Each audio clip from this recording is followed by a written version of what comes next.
Good morning, everyone. Thank you for joining the Queensland-based session of the Antimicrobial Awareness Week national webinar. I'm Krispin Hajkowicz. I'm an infectious diseases physician from Brisbane, and I'm chairing the session today. We'd like to start with an acknowledgement of country. And obviously this is all around Australia, but we'd like to acknowledge the traditional owners of the lands we're on today and pay our respects to elders past, present and emerging. We've got quite a diverse lineup today with some very high profile Queensland speakers that you'll know. I'm going to speak first about the issues around antimicrobial stewardship in suspected and confirmed COVID-19. And now we have had actually quite a large number of COVID-19 positive patients under our care this year, mostly through hotel quarantine. And in the first wave, we actually have quite a few just at the moment. And it's raised a lot of the issues about how difficult it is to do antimicrobial stewardship at the same time. So I want to talk about that. Coming up after that, we've got a presentation from Professor Jason Roberts. I'm sure you all know, but he's an NH and MRC practitioner fellow and the director of the CRE Reduce antimicrobial dosing, and has really developed a great reputation internationally for research in the pharmacokinetics and pharmacodynamics of antibiotic therapy in critically unwell patients, and that's certainly moving just beyond the ICU now to a large number of other settings. He's also had a lot of experience in clinical trials and the debate around therapeutics for COVID this year. We're also really happy to have Jacinta Shanahan joining us from Roma in Western Queensland. Jacinta is a pharmacist from the Southwest Hospital and Health Service, and also is currently seconded to the Queensland statewide antimicrobial stewardship program and learning a few more skills there. And it's great to have regional and rural Australia represented on the vidcast this morning. Finally, Mark Blaskovich, I think many of you will know, he's a Queensland University academic whose bio I see describes him as an antibiotic hunter, which is a pretty cool title. He works at the Centre for Superbug Solutions in the Institute for Molecular Bioscientists. He's a medicinal chemist and the co-founder of the Community for Open Antimicrobial Drug Discovery. And he's going to talk about the CARB-X award that he's been involved in this year. So thanks for joining us again. It's great to be able to have this meeting, even though it's virtual. And I'll jump into my talk now.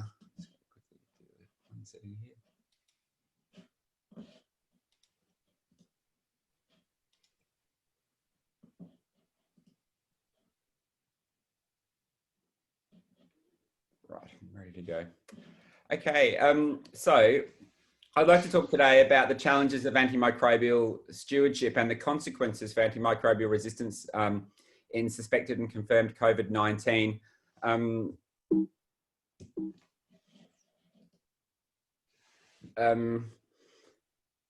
It's been a very unusual year, obviously. The quote of the year is apparently "you're on mute," which I think I've probably said a few hundred times in the last few weeks. I want to talk about the clinical consequences of COVID-19 and the impact on clinical decisions, particularly antibiotic usage in patients with COVID-19. And I have to say, actually, we have a very unwell patient with COVID-19 on our ward at the moment, and I've been reflecting on all the times in the last 2 weeks we've really considered commencing antibiotics because of clinical illness features that are actually more part of the COVID-19 illness. I'm going to talk around the evidence for superinfection and the concept of providing what some authors describe as preventative antibiotics, but in fact would be more in the domain of preemptive treatment. I'm also going to talk about the policy and advocacy consequences of COVID-19 on AMR and the global response to AMR, and then wrap it all up. And it's going to take about 20 minutes. So as of yesterday, the COVID-19 pandemic just continues to gain pace around the world, and an extraordinarily large number of patients affected now, and an incredibly large number infected in the last week. And we're really in some of the darkest, worst weeks of the entire pandemic now. With well over 500,000 new notifications per day now. It took us, I think, 83 days to get to the first million cases, and now we're doing that every 2 days. The scale of COVID-19 is truly extraordinary. I'm sure you've seen some of these data, but there's currently 3 million active cases in the United States with over 70,000 hospitalizations. And in parts of Europe and the USA, many ICUs have unfortunately crept up to greater than 90% of their capacity being required for COVID-19. The clinical illness, many of you will have had experience with managing COVID patients this year, and it's a infectious disease like no others. It tends to evolve quite slowly, I think. And as a result, it has a very long hospital length of stay, requiring lots of resources. And the median length of stay is anywhere between 4 and 21 days in Western countries. I didn't include China in there because China's had a policy of mandatory hospitalisation for all COVID positives, which skews it a bit. The ICU length of stay on a median is 7 days, but I'm sure many of you will also have this experience with the incredibly long tapered course that some patients on ventilators have. And we certainly had a patient at Royal Brisbane who was on a ventilator for 37 days before eventually improving. And I guess I point all this out to show what a huge healthcare burden this disease causes and the huge amount of opportunities for inappropriate antibiotic use and the need for stewardship. Early on in the COVID pandemic earlier this year, we saw widespread suspension of antimicrobial stewardship programs. For example, at Royal Brisbane, we stopped holding our antimicrobial stewardship rounds. We went to ward-based care. We couldn't have movement through the hospital. And many of our team working in antimicrobial stewardship were appropriately redeployed to other parts of the pandemic response. For example, I think in a really practical offer of help, the Queensland statewide antimicrobial stewardship program has moved to also approving gene expert rapid tests for COVID and using some of their antibiotic stewardship for pathology stewardship as well. We also markedly decreased the amount of surveillance we were doing. We didn't want to burden the lab with additional requests. We were particularly worried about using PCR reagents, and so a marked decrease in the amount of molecular testing we did for diseases other than COVID. And also a lot of our mandatory reporting in terms of antimicrobial resistance, hand hygiene and so forth was curtailed. Many of the early guidelines issued from February to April included empirical broad spectrum antibiotics on presentation. I remember reading a few very early New York guidelines recommending ceftriaxone or levofloxacin for all patients on presentation. There was also this dramatic shift in healthcare utilisation around the world where we saw a marked decrease in urgent and non-urgent presentations to hospital, which actually had a big negative impact on antibiotic use. We saw a really big drop off in antibiotics. But of course, there was a lot of uncertainty at that point in the pandemic. So in terms of the clinical consequences, suspected COVID-19 is a tricky illness, and the clinical and basic laboratory presentations of COVID and a bacterial pneumonia are very similar. And I was reflecting yesterday that we've really struggled to get appropriate antibiotic use for upper respiratory tract viral infections, even when there isn't pneumonia. And that's what makes this so difficult. So there are chest X-ray infiltrates, which I think personally look quite different to pneumonia, but many people feel the same. I guess COVID is generally bilateral and the distribution and the appearance is somewhat different. I also have seen a large number of presentations with a quite startling neutrophilia, and that might have been one way we would have previously differentiated between a viral and bacterial infection, but in fact neutrophilia and a raised CRP is consistent across both. Now, obviously the solution here is access to rapid testing. We're very lucky in Australia to have had amazing access to high quality PCR testing, but that's certainly not the case around the world. And for example, in India, I think earlier in their pandemic, over 90% of all suspected cases had not had a COVID test. And in the US at the moment, the turnaround time for a COVID test can be 3 to 4 to 5 days to get a result back. And obviously the concern about missing a bacterial pneumonia in that time is palpable. One other slight issue is that I guess we did this as well as a move to giving once daily antibiotics like ceftriaxone or ertapenem rather than administering benzyl penicillin, which we might be given 4 or 6 times a day. And that was just to reduce the nursing burden and the amount of contact time potentially infective with the patients. There have been some good effects of COVID-19 on antimicrobial resistance, however. One thing we've seen, I was trying to get some numbers together for this, but I haven't actually put them together, is a marked reduction in the incidence of gram-negative MRO colonisation in our hospital due to the almost complete cessation of travel, really.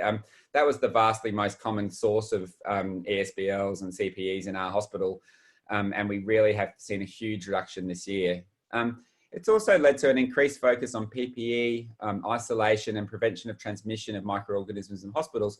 And we've seen a really marked improvement in hand hygiene compliance this year. We have been actively generating material and encouraging that, but I can't help thinking that a highly lethal virus has focused the minds of many of our colleagues on cleaning their hands effectively. There's been a decrease in what one author termed antimicrobial seeking behaviours by the general public. So there was this big drop off in GP practices and in hospital emergency departments, where certainly hospital emergency departments in Queensland saw a 60% reduction in presentations earlier in the pandemic. And that has correlated with a significant reduction in community antimicrobial use. And there are a few studies now just beginning to come out to show that. Sorry, that study's been cut off the end there. There's also a large number of elective procedures which would have required prophylactic antibiotics. Over 400,000 elective procedures postponed or cancelled in Queensland that then didn't require prophylactic antibiotics. The bad, many bad things happened in 2020. I think we all probably were watching a lot of Netflix and watching The Tiger King, and that was pretty bad. But there was also we had, and I'm sure all of you experienced as well, lots of isolation rooms for our regular bacterial MROs, where we would put CPE in particular into isolation rooms in our high containment infectious diseases wards, but they were all used up with query and confirmed COVID. As I mentioned before, there was a decreased ability for laboratory testing for MROs. We lost really a lot of our surveillance, antibiograms, decision support and so forth, because we were just too busy working on COVID. And we saw a large deployment of public health, ancillary, administrative and governmental policy people away from the response to antimicrobial resistance and to COVID. As I mentioned earlier, we saw, and there's certainly some really nice examples of this from the States, is where entire AMS teams were rediverted to clinical COVID care and infection control and PPE stewardship.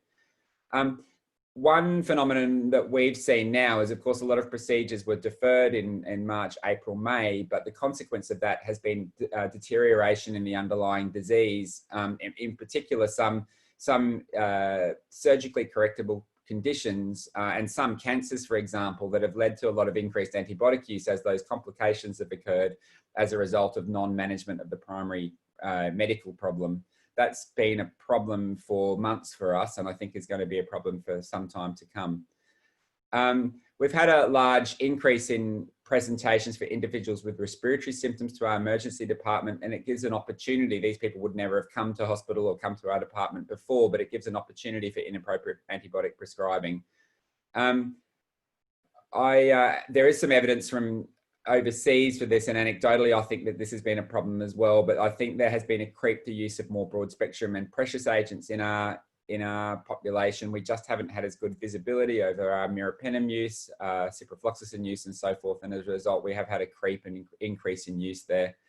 And with the large move to telemedicine and over the phone review, there's been a loss of face-to-face medical examinations leading to antibiotics just in case. I've had my personal experience with that when my children have previously gone to the GP and been examined and been reassured that they don't have pneumonia, but when the consult's done over the phone, it's very hard to tell that, and then there is a tendency just to prescribe antibiotics just in case in that situation.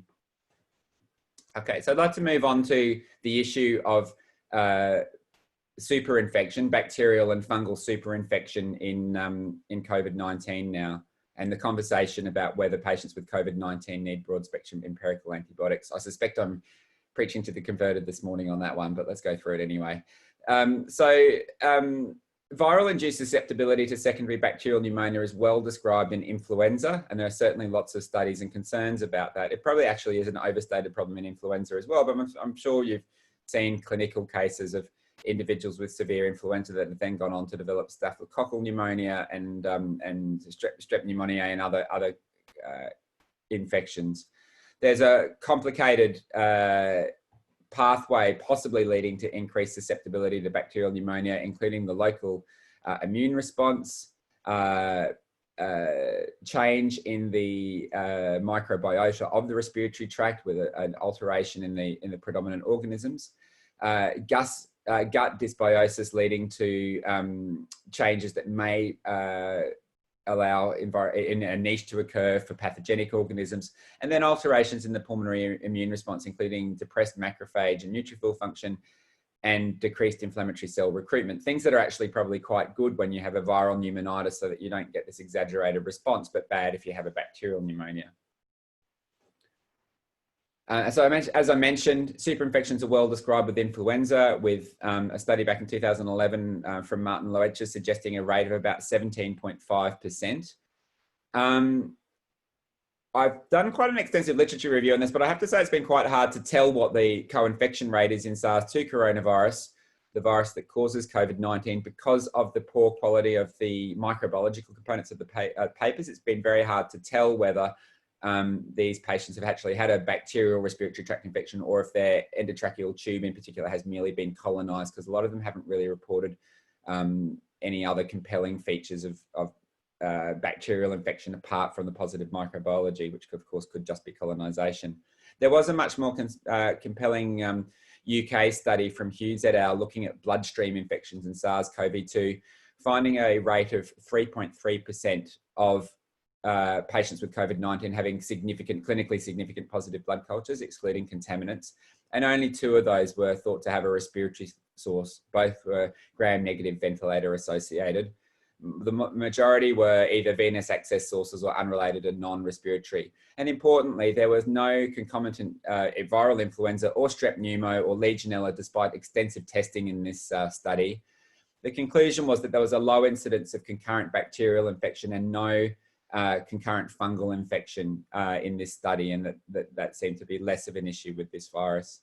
There's an early study from Wuhan looking at more or less influenza co-infection. Of course, in March and April, the Northern Hemisphere influenza season, and in fact, quite a big spike in Australia was still going on as well. And there were co-infections, but we haven't seen that as much recently. It's fair to say that there's evidence of a decreased incidence of bacterial superinfection with COVID-19 when compared with influenza. There was a nice rapid review of this in CID back in May, looking at coronavirus infections across a range of healthcare systems from the USA, China, Taiwan, and Singapore, coming up with a 8% incidence of bacterial or fungal co-infections, mostly bacterial. I'll come back to this, but in this systematic review of a number of international case series and cohorts, 72% of all of the patients received antibiotic therapy. And also they did specifically question in May whether there were any COVID-specific antimicrobial stewardship interventions, but that had not been seen at that point. There's another nice Spanish retrospective cohort study looking at co-infections, looking at 989 consecutive patients in the very severe spike in Barcelona, coming up with a number of 7.2% with microbiologically confirmed additional infections. To be absolutely truthful, that's still very difficult to tell when patients have extremely altered lung imaging and high CRPs and the other markers of bacterial infection being blurred with the COVID itself. One important point from this was that co-infection was extremely uncommon at presentation. I think there are only 2 cases of a bacteriologically confirmed co-infection. Again, much less common with influenza, but if you had a bacterial co-infection, it was associated with a significantly worse outcome in terms of length of stay and mortality. So I think it's pretty clear now that the incidence of bacterial co-infections related to community-acquired pathogens in COVID-19 is very low. It's important to stress and correct the literature here that in any case, antibiotics in this situation would not be prophylaxis, they'd be preemptive treatment. And I think I can make a moderate evidence but strong recommendation not to use preemptive antibiotics in COVID-19 infection. Looking at some guidelines, the US NIH guidelines now specifically do not recommend empirical antibiotics. If antibiotics are commenced, they recommend daily review and early cessation. The Australian COVID-19 Clinical Evidence Task Force makes no specific recommendation that I could find. It might be, if anyone from the task force is online, it might be something worth putting in just to strengthen our guidelines and address that possible challenge with inappropriate antibiotic prescribing. The WHO says that antibiotics should not be prescribed unless there's a clinical suspicion of bacterial infection. Again, as I pointed out, it's pretty hard to tell. And as I've also pointed out already, that there are some early guidelines from Italy and China that both encouraged empirical broad spectrum antibiotic use. There haven't yet been many antibiotic audits that I could find in this question about antibiotics. In a nice big cohort of South Korean cases, 6,871 cases in a clinical database, 35% received antibiotics. The risk factors receiving antibiotics were older patients and males. Interestingly, comorbidities by themselves were not a predictor of antibiotic use in that study. And there was a shift from to more broad spectrum antibiotic use in critical care and ventilated patients. In the same healthcare system, 75% of hospitalized adults with influenza receive antibiotics. So if anything, you could see that as something of a success for the stewardship of antibiotics there, that maybe this is a system where antibiotics were widely used for the concern around superinfection previously. And as I mentioned before, there was the Lawson study suggesting that around 72% of all cases received antibiotics early in the pandemic. I've never really liked this poster. It kind of encourages violence, I think, and probably shouldn't have put it on there. But it is sort of the classic antimicrobial stewardship poster. And like, we do just need to come back to the point that COVID-19 is a virus and that antibiotics don't kill viruses, and just keep on saying that 7 days a week at the moment.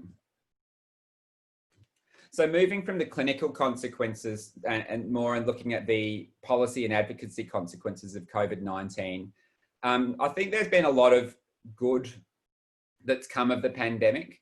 Many of you will have seen, and I'm sure this has been reported elsewhere in the meeting, that the Welcome Global Response to AMR paper was released this month and has a very excellent discussion of the impact of COVID on the global response to AMR. And it's a really excellent read if you have time. There is a lot of momentum now. It's probably, apart from you're on mute, that's probably the other word I've heard the most this year is the new normal or momentum. There's a huge amount of interest in infections of public health importance and in interest in infection prevention and control. We've already said we spent 99% of our careers trying to get people interested in infection control and 1% desperately trying to get people less interested in it this year. I think it's fair to say, and there's some evidence for this, that interest and engagement in combating antimicrobial resistance had really plateaued in 2019. I've already felt that people were kind of getting a bit sick and bored of it. And maybe this has re-sparked an interest in infectious diseases of global significance. We've also seen unprecedented interdisciplinary cooperation within our hospitals and clinics, but also beyond to other sectors of the community, from engineers to environmental scientists and economists, mathematicians, physicists working on this problem. And I think if we can harness that and use it for the response to AMR, that will be a huge opportunity. There's obviously fantastic opportunities and funding for innovative new diagnostics, rapid diagnostics, therapeutics and vaccines. And one thing that I think it's worth pausing and remembering is that this is really the first major new infectious disease where there's complete acceptance, and like it was always so, that we would use rapid molecular diagnostics as an essential tool for clinical and public health management of this infection. Now, had this pandemic occurred even 15 years ago, we would still probably be using a combination of very slow, clunky PCRs with antigen tests and maybe serology or something. I mean, it really wasn't the norm until relatively recently in my career, certainly. I think moving forward, that trust of the ability of molecular diagnostics to diagnose infections reliably and early will be very helpful for other respiratory virus infections and for bacterial bloodstream infections. It may have a big impact on our acceptability for using a diagnostic test not to prescribe antibiotics. I think it's been really impressive to see the COVID-19 trials front-loading questions around PK and PD and duration of treatment. Obviously, almost the second remdesivir study that was done was a 5 versus 10-day study. How refreshing to have a front-loaded duration question rather than most of our antibiotic duration studies have been done 40 years after the antibiotic became available. And finally, I think there's been a renewed interest in Australia in statewide and national coordination, that terrifying conversation about an Australian CDC, much broader engagement with rural and remote sites, and certainly a huge seat at the table for First Nations people and people from vulnerable populations. There are plenty of bad aspects to this as well, though, and I guess one is that there has been an economic catastrophe, the likes of which none of us have ever seen. I think we're kind of maybe forgetting a bit about that at the moment. There was a study in JAMA just a few weeks ago suggesting that the total cost just for the United States of COVID will be $16 trillion. That is going to take many, many years to recover from. And you all know that things like antimicrobial stewardship, things that are a bit innovative and new, need new money. And I just don't know where that's going to come from. We're already certainly looking at some of the hardest budgetary constraints up here that we've ever had in health, unfortunately.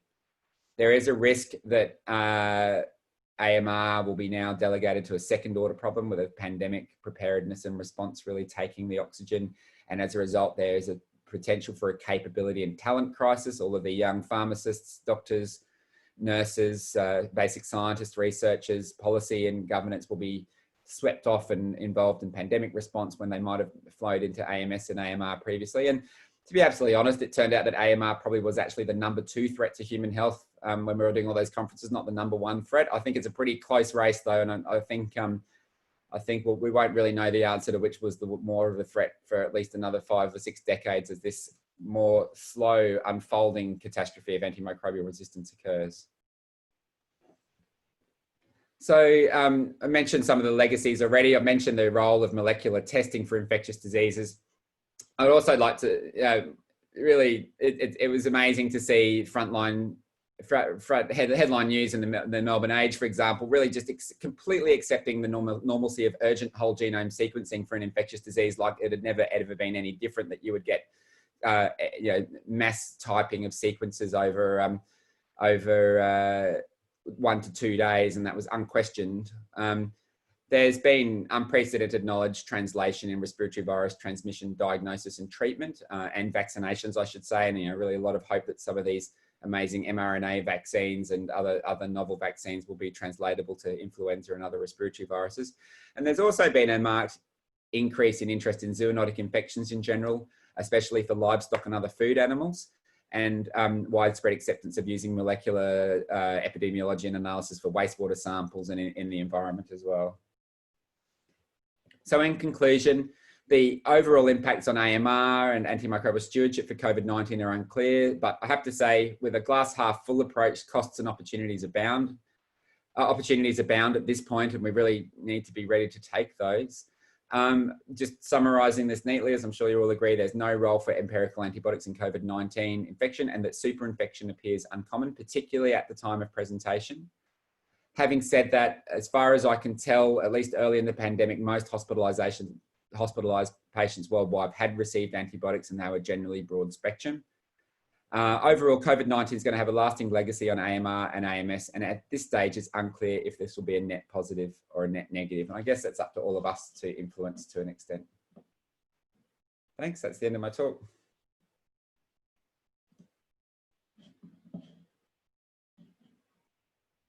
Now, I think the plan is if you'd like to make comments or questions, you can use the chat function to ask questions. I'm just checking that now. There don't seem to be any questions at this stage.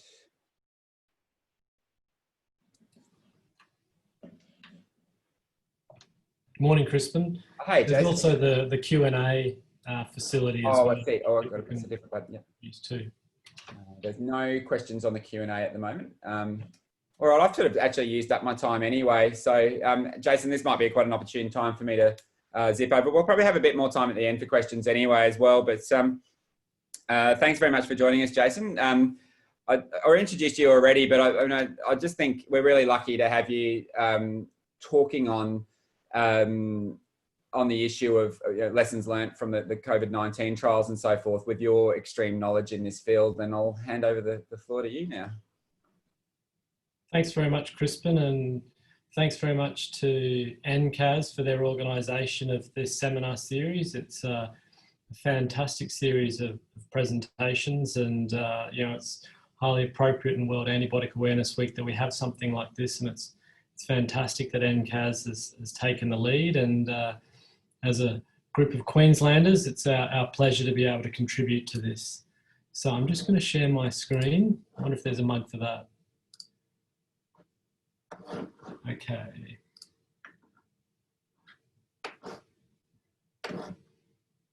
So I do hope that's working, and then that's showing the right part of the screen. It's always a bit awkward with the when I've got dual screens that I'm working off. Yeah, Jason, you're in presentation mode. The other, yeah. Okay, and do something fancy then. I think. Let's go back. Let's go and share screen. Advanced. Screen.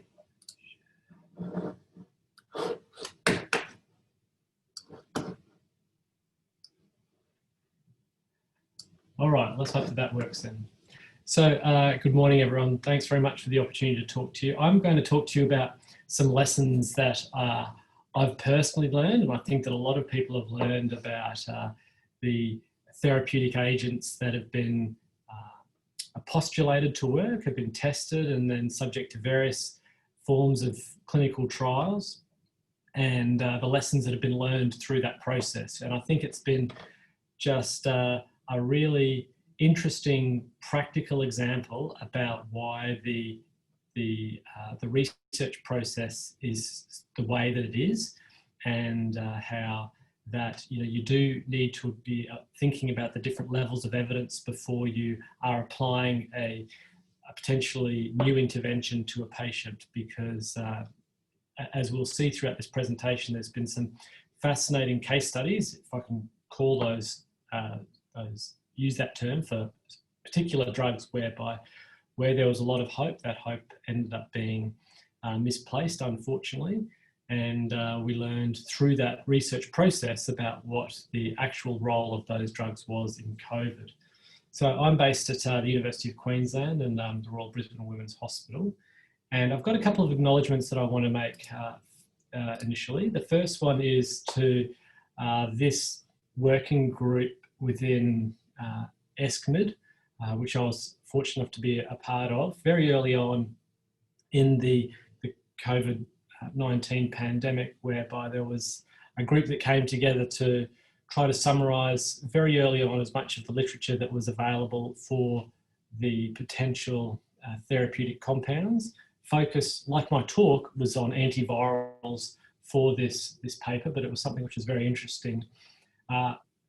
It was completed back in March or April, and already it is significantly out of date. Like, a lot of the information that's in there was certainly true at the time, but with the clinical trial data that's come through, a lot of it has been surpassed. But there's some very important messages about the research process for repurposing compounds for situations like COVID.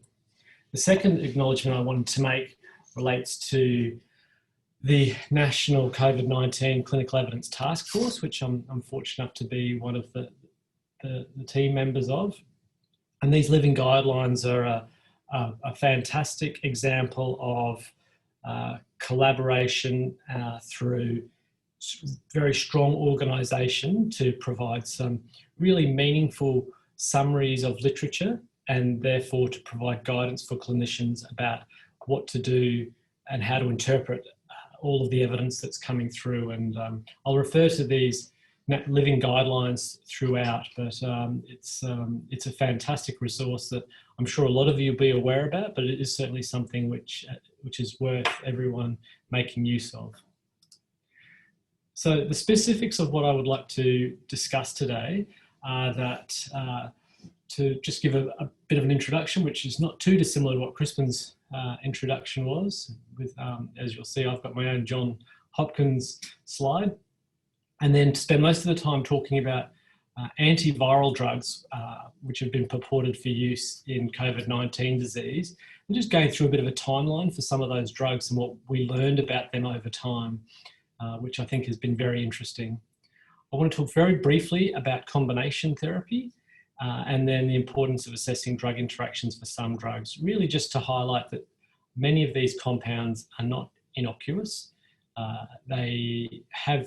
Some of them have their own toxicity profiles, and they can also affect the efficacy of other drugs that patients may be on. And so, whilst I think that in Australia we're very evidence-based with a lot of what our practice is, I think that these are important lessons that are coming through, which have been born about through COVID-19.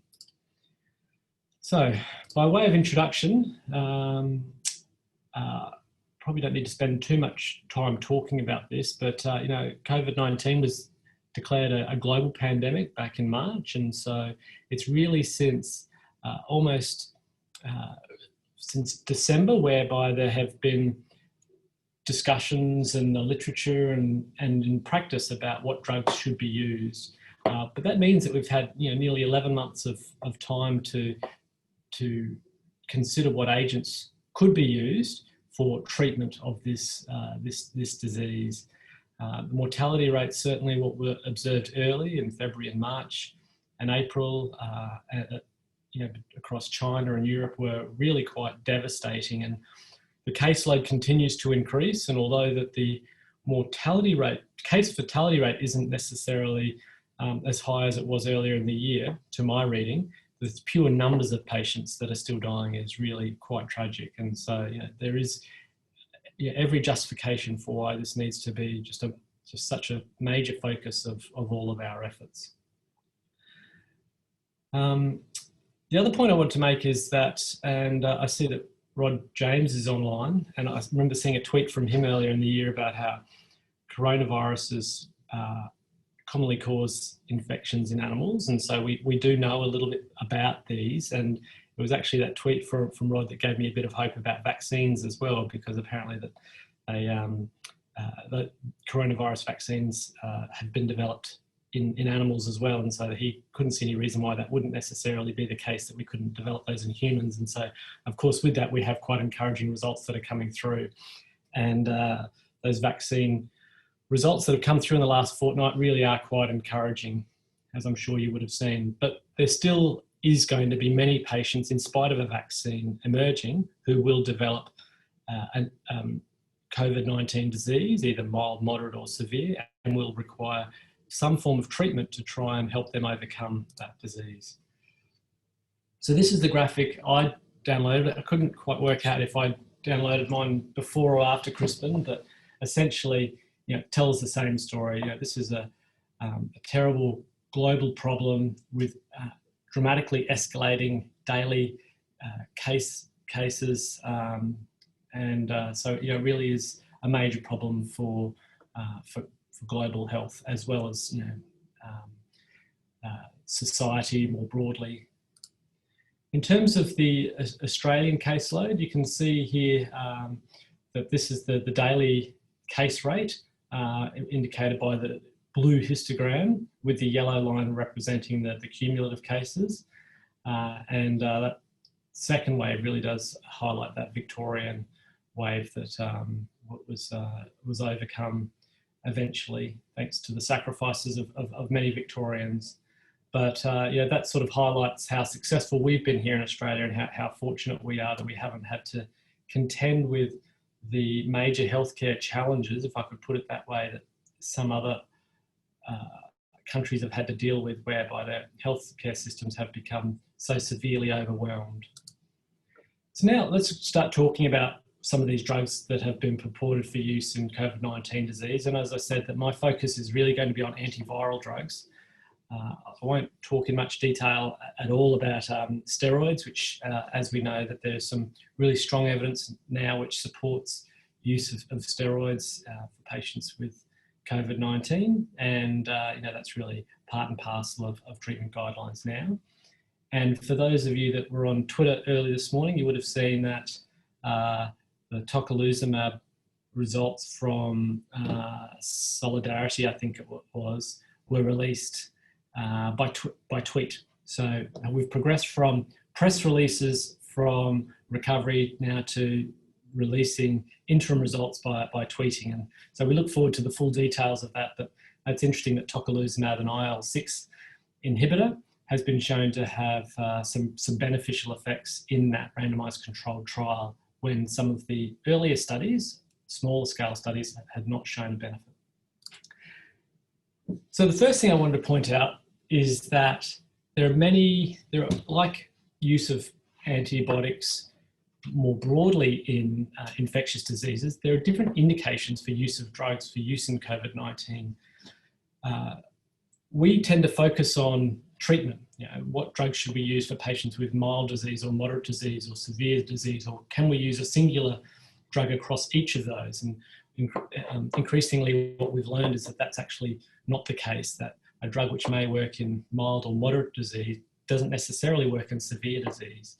And so understanding how well a drug works in each of those treatment scenarios is quite important.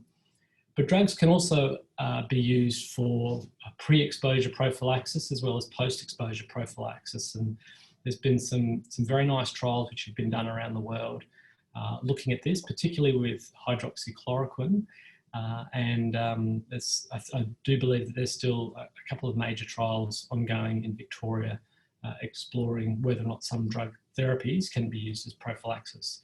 Most of what I'll talk about, though, in this presentation will relate to treatment of COVID-19. So what has been really interesting is that when a new disease has come through, which is, you know, what has been the case with COVID-19, the response to how we should be treating patients initially, in the absence of any literature, has been that to application of expert opinion of someone who knows something about coronaviruses, be that from previous pandemics that have, including MERS and SARS, or alternatively from previous in vitro studies with other coronaviruses as well. And that's where some of the very early initial ideas for what agents that could be used came from. So Lopinavir-ritonavir or Kaletra and hydroxychloroquine were classic examples of this, whereby it was really that expert opinion which promoted the early use of these drugs and then the different studies of them. What is the next easiest study to do, of course, is some benchtop studies to see, are these drugs actually effective for killing this SARS-CoV-2 virus? And so these are just in vitro studies of different cell lines. And as we'll see with the hydroxychloroquine example, that it's really important which cell line we choose. And it wasn't until around May or June that we discovered that some of the early in vitro cell line studies that were being done were actually using a cell line which wasn't reflective of what was happening in a human situation. And so, although in this case that I'm referring to specifically for hydroxychloroquine, there initially appeared to be quite a high potency against the SARS-CoV-2 virus, when it was looked at in a human cell line, that wasn't actually the case. And then, of course, after that, then there's the observational studies, whereby people are just collecting data as they, as part of their clinical practice, whereby there's this non-randomized approach to using drugs, typically in a pre and post fashion, whereby the pre is effectively the control, whereby a cohort of patients don't receive the intervention, and then the intervention becomes available, and then the next lot of patients get it. And so there's amazing contrast between some of those observational study results and then what we've subsequently seen in those more controlled and robust randomized controlled trials, as we'll see. Some randomized controlled trials have studied with a placebo, which reduces bias even more, but that's quite rarely been done, and that's unsurprising in the context of a pandemic, because to organise a placebo is highly challenging at the best of times.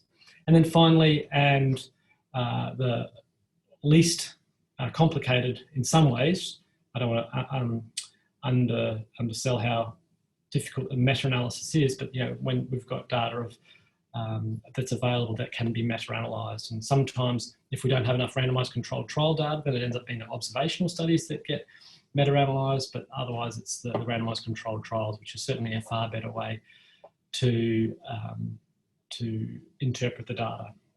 So this emergence of data, I think, has been really quite interesting and indicative of what we've seen throughout COVID-19. And as I've made a couple of notes there, that the reason that it does occur in that order is because these are, for the most part, an increasing order of difficulty, expense and time, and that each phase has influenced the next, and that has since then influenced current practice.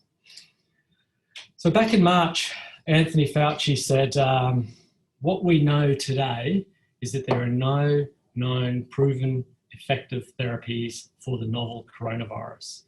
And any of the treatment guidelines which have been purported to exist at that time should have this as their first statement in that guideline. So that was back in March, and we're going to return to this a little bit later on to see what we know now, because in some ways it's a little bit disappointing about how much we have not learned, but at the same stage it's very exciting what we have learned as well. I'd highlight that there are a number of review papers which are summarising the treatment options for COVID-19. This is one example from earlier on in the year. There are more of these that are coming through, and each one definitely does displace the previous one because there is such a rapidly growing literature that's emerging, and so it doesn't take too long for a paper to become outdated. So the first drug that I wanted to talk about is Lopinavir-ritonavir, or Kaletra.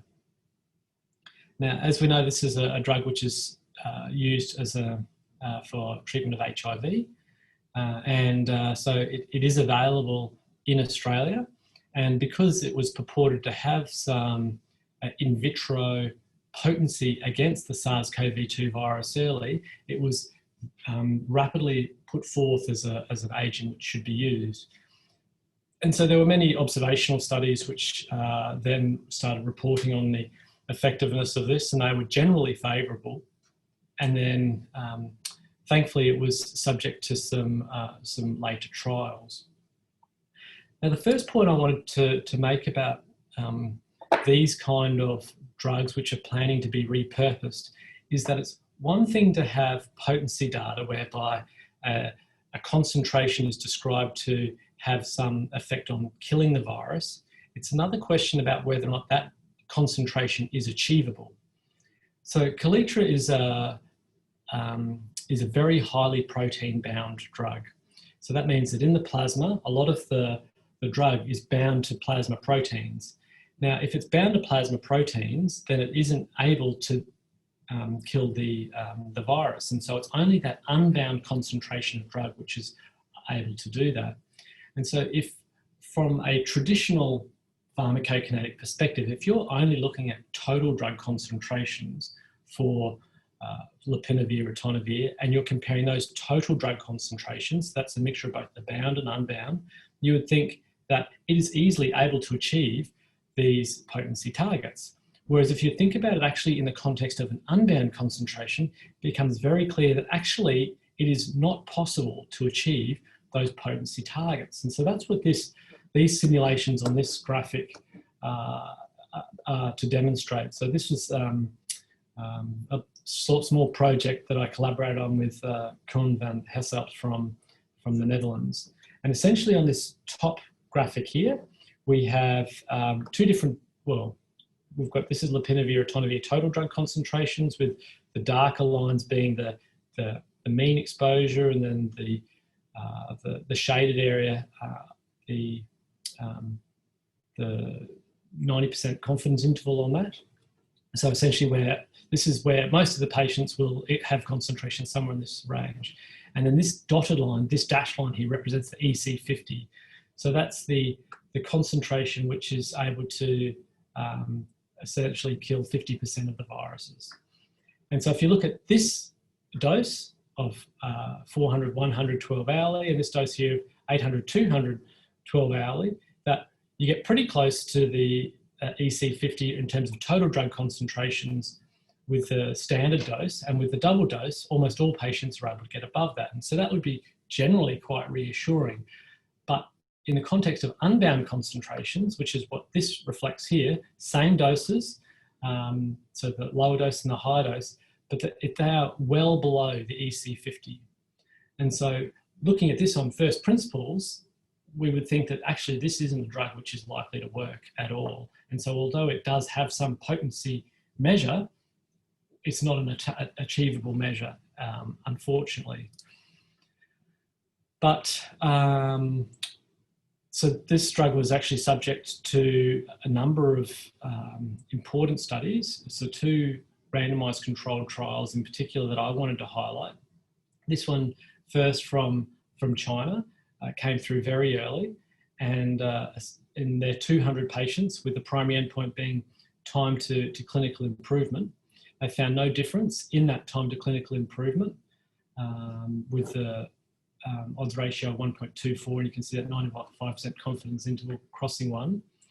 And they found that they actually needed to stop the drug early in about 13% of patients due to adverse events. And so at this time, it was thought that there doesn't appear to be much value with Lopinavir-ritonavir. It was then included as a drug in the Solidarity RCT. So Solidarity is a WHO supported study. It's being conducted in 30 countries, 405 hospitals, and at the time of this preprint had included over 11,000 COVID-19 patients. 1,411 of those had received Lopinavir-ritonavir, and essentially what they found is that the likelihood of, so the death ratio for the Lopinavir-ritonavir versus the standard of care was exactly the same. So there was absolutely no difference. And that's really in keeping with what we saw in those PK/PD results as well, that the drug's just not going to get to a reasonable concentration from an unbound exposure perspective, and so it's likely to have just no effect. And that's certainly what this seems to reflect. And so I have this question here about, is this really the end of the story then for Lopinavir-ritonavir? I think that it might be. There may be some role for it in combination therapy. I can't necessarily foresee what that could be actually, but there will be some studies that are ongoing with this just because of the availability of it. And but essentially for Kaletra, it's a drug which isn't something which we really should be considering for use in patients, and the National COVID-19 Clinical Evidence Task Force and their living guidelines now reflect that in their recommendation for that. The next drug's hydroxychloroquine, which I wanted to talk about. And this has been a fascinating drug. As someone who's interested in science and tries to be open-minded, I've been amazed at the reaction to this drug, and everything from highly appropriate, trying to protect stock of this drug when it is in limited supply, such that patients that use this for, say, rheumatological indications have ongoing access to a drug which works for them. Is something which was a major issue back in March and April in Australia, when there seemed to be some hoarding that was occurring of this, all the way through to the comments from President Trump about using it, and the really strong reaction that occurred to those comments, to the almost barracking that seemed to occur, hoping that this is a drug which wouldn't necessarily work. Certainly that was what my observation was. And I followed this with great interest, because essentially it was a story whereby it's quite a complicated drug. It had a mechanism of action which had been described, but whether or not that was something that was actually going to elicit any meaningful pharmacological effect was unclear. But it does have a strong drug interaction and adverse effect profile to be mindful of. And so that means that having effective dosing when there's a lot of pharmacokinetic variability is something which is difficult anyway. So some of these notes that I wanted to make about what happened sequentially with this, or temporally, is that it was a drug which initially was described to have some of the highest potency against the SARS-CoV-2 virus with one of the early cell lines that was tested. But then, as I remarked earlier in the presentation, it was subsequently discovered that actually this isn't the right cell line to be using for SARS-CoV-2. And so when hydroxychloroquine was then retested in a human lung cell line, it was found actually it doesn't appear to have any activity at all. And you'll see with some of the later randomized controlled trial data that actually backs up that in vitro evidence. And so although the early in vitro activity was supported, because that was supportive, it actually found quite wide use around the world. And people became very protective of it. The story in France is still a major political issue, stemming from the work of Didier Raoult and his very controversial publication in International Journal of Antimicrobial Agents. There certainly has been some spurious data that was published in The Lancet, and thankfully to a consortium of authors led by a UK group based in Vietnam or Thailand. They were able to strongly query that data and find out actually that there was no way that that could possibly be true. So it makes you wonder why someone tried to publish that data. I mean, there's not really much point going into that detail, but regardless, spurious data was being published. It was, a lot of people were quite enthused that there was this large-scale observational data being published, but then it was retracted very quickly. The observational data for hydroxychloroquine is overwhelming, and surprisingly, it's overwhelming in support of use of it. And it just goes to show how important randomized controlled trials are, because that is also overwhelming, and it's overwhelming against use of it, certainly in mild and moderate disease. So the biases that occur in observational studies were overwhelming, and so the results of those became overwhelming. And those biases really relate to the timing of when those patients who ended up receiving hydroxychloroquine, that there must have been better approaches to caring for those patients when they were being included. And so because of that, it looked from an observational data perspective like this was a really important drug, but then as we'll see with the randomized controlled trials, this isn't the case at all. So where we first learned about it in a large randomized controlled trial was from the recovery study. Now, this is a fantastic clinical trial performed throughout the UK, and essentially showed that in each of these patient groups comparing hydroxychloroquine and usual care, that almost consistently in all those different subgroups, that hydroxychloroquine was better. Sorry, that usual care was better. So people were more likely to survive with receiving usual care compared to hydroxychloroquine. What was quite interesting is this subgroup of patients who were receiving respiratory support at randomization, and that the sicker the patient was, the closer the two groups were, with quite broad confidence intervals still existing on this. So that does raise some question about whether or not maybe there is still some place for hydroxychloroquine in that group, but there is no supportive clinical trial evidence for that. It's just this question about this statistical variability. The breadth of the confidence intervals that exist there is the only support for that, because there haven't been many studies which have been done solely in patients that are invasively mechanically ventilated. So Solidarity is a randomized controlled trial. Again, that WHO study supports what was found in the recovery trial. So again, another randomized controlled trial, which has conclusively demonstrated that there is no benefit in a broad cohort of patients who are receiving hydroxychloroquine for it as a therapy. They included nearly 1,000 patients for this. And I think that in many cases, this really does mean that as a core treatment for COVID-19, that hydroxychloroquine isn't an option. And that again supports the in vitro data. There are maybe some questions about, well, if it's given in a timely manner, maybe that might make a difference. Maybe if in ICU patients, if we're able to control the exposure a bit better and so that there's no adverse effects associated with exposure, maybe that if there is any benefits, they can emerge. But what I would personally believe is that if there is any benefit to it, it is very small.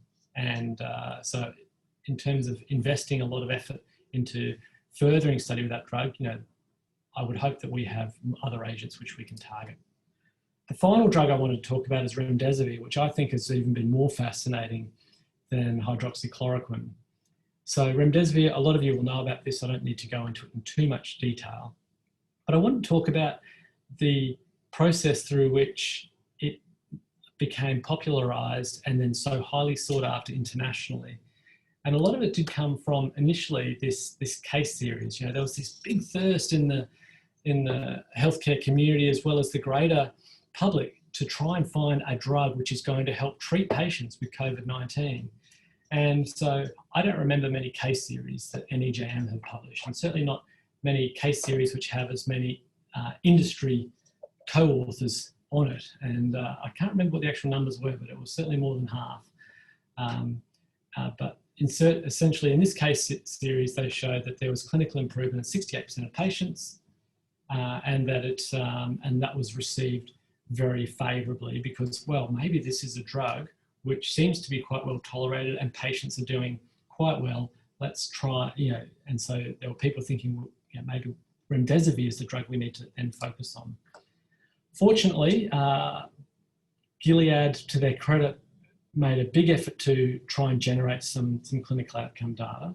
The initial report of their randomised controlled trial came out in May, not long after the case series, which came out in April, and it found quite favourable data in terms of time to recovery. So it was 11 days in the remdesivir arm and then 15 days in the placebo arm. So this is a placebo-controlled trial. So, you know, it's from a scientific perspective, it is a very well-conducted study. And so, you know, kudos to Gilead for being able to do that. Mortality was lower in the remdesivir arm, although that wasn't statistically significant. And the adverse events was lower than in the placebo. And as we'll see on the next slide, 27% or 30% of serious adverse events seems quite high for a placebo group, but particularly given that it's lower. So that preliminary report has subsequently been published as the final report, and this is the detailed results that come from it. Again, it's a placebo-controlled trial, and so that's a really important differentiation to what I'm going to comment about on the next slide with Solidarity.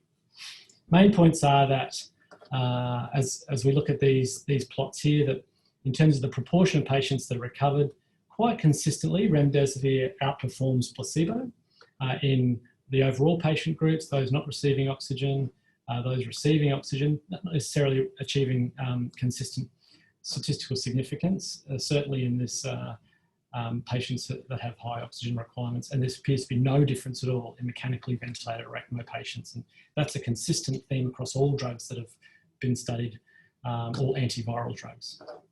Again, you know, so the mortality rate was lower in the remdesivir arm, and that gave a lot of energy to this drug again. But then the Solidarity results came out. So Solidarity is a very pragmatic randomized controlled trial. So it's randomized, but it's not placebo controlled.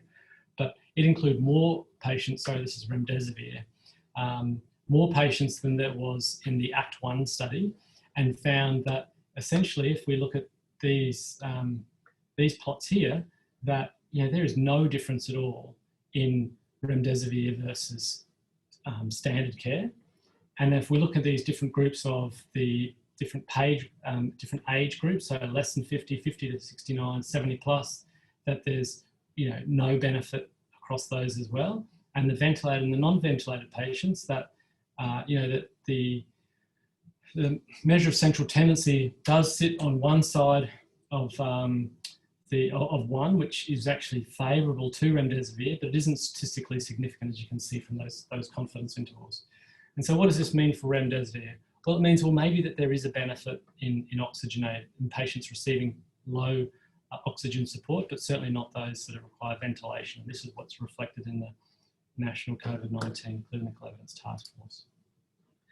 So at this stage, you know, it looks pretty grim for antiviral drugs. You know, for really severely ill patients, there's no drugs which have been shown to be effective from an antiviral perspective, but there are lots that are still being tested around the world.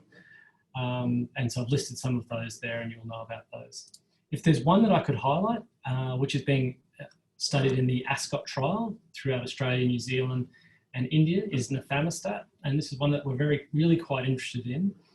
I'm involved in ASCOT, so that's an important conflict I need to declare. But in the potency studies, it has been found to be, I can't find a drug which is more potent than it. And it's more than 20 times more potent than remdesivir, and always has blood concentrations above the EC50 and many almost consistently above the EC90 as well. So that's really quite reassuring. So there's 6 trials registered on clinicaltrials.gov investigating this as well, but none of the size of what Ascot is, of course. Briefly on combination therapy, just to say that there's lots of people trying different combinations, and that's really just them searching for something which might work. And everyone seems to be doing something a little bit different in that regard. I wanted to just make a quick comment about drug interactions, and that's really just to say that these aren't innocuous substances. They can affect the existing successful therapies for patients, and so we need to be very mindful about making sure that we are ensuring optimal care for those patients. And there's a very good database from the University of Liverpool in the UK, which people can access. So in conclusion, as we return to this, this tweet from March, when Anthony Fauci said, there was no effective therapies. Well, I think at the moment, we're grateful to have steroids, and that they were clearly shown to be beneficial in the recovery trial, as well as in the JAMA, essentially themed release on 4 different steroid trials and a meta-analysis as well. And so we do have steroids, as I made a comment about tocilizumab as well, and the data that came through overnight, but really there's very little from an antiviral drug perspective for treatment, with remdesivir offering some hope. So in conclusion, very few drug choices. Optimal duration of treatment remains unclear. I don't believe that we need to be going to 14 days with drug therapies like a lot of people were aiming to initially. But really it is optimised supportive care which still remains that mainstay of therapy. For those of you that are interested in where you can find out more up-to-date information, Twitter has been, I think, fantastic for a lot of people. The number of followers that ID Stewardship and AB Steward have been able to get over the last year has been amazing. Both of those have about 15,000 followers each, I think. But these are all really useful people to follow and to get information from. And Alan Cheng has been a dynamo as well throughout the whole period, as well as MCAS. So I'll conclude there. Might have gone a little bit long, but I just got a bit excited. I'm sorry. Thanks, Jason. That's great. What a great overview. I'm monitoring the Q&A screen and the chat screen at the moment if participants would like to ask questions. And I'll start off. Jason, do you think preprints and meta-archives has been a force for good or a force for bad in this pandemic in terms of disseminating results? I personally think it's been a force for good because as long as it is reviewed by more than one person. So if it's like a guideline group or something and they're all reviewing the paper, then I think that it does give you some preliminary insight in terms of what's coming through. With some journals, it can take a long time for papers to come through. And if some important data is coming through, which can shape treatment guidelines, maybe not be a definitive therapy, and it might be traditionally rejected from New England Journal and then maybe rejected from JAMA and then find its home somewhere else, then that can be a bit of a problem, those sort of delays. But by having it in preprint, it gives people an idea about what is out there. So I do see there being a benefit, but people do need to realise it is a preprint and it can change based on comments from, during the review process. And so they need to be mindful that it's preliminary only. Sure. Now there's a question here just saying if you could give us an update about the Ascot trial. Yep. So Ascot currently has 33 sites that are recruiting and actually has 33 patients that have been recruited. At the moment, it is only recruiting to the convalescent plasma arm, and we're hoping that the nafamostat arm will commence before the end of the year. There's a lot of busy negotiations going on. We have a provider who's a pharmaceutical company in Korea who's supplying the drug, and because it's not registered in Australia and New Zealand and India, there's a few regulatory challenges to overcome. But Ascot's been taken up a lot of time for people this year, people have shown a lot of goodwill to try and generate some research evidence in Australia, but the timing of lots of things have really conspired against it being maybe quite as successful in enrolling patients as we would have hoped. Great. Okay. I don't think there are any more questions, so I might move on now. Thanks very much, Jason. Let's look over my notes here. So next up, I'm very pleased to introduce Jacinta Shanahan, who is joining us online from Roma in Queensland. I saw you've got a beautiful new shiny hospital out there, Jacinta, that looks pretty spectacular. Yes, last time I was there. And can I disclose where you're at? Is that okay? Or yeah, you can.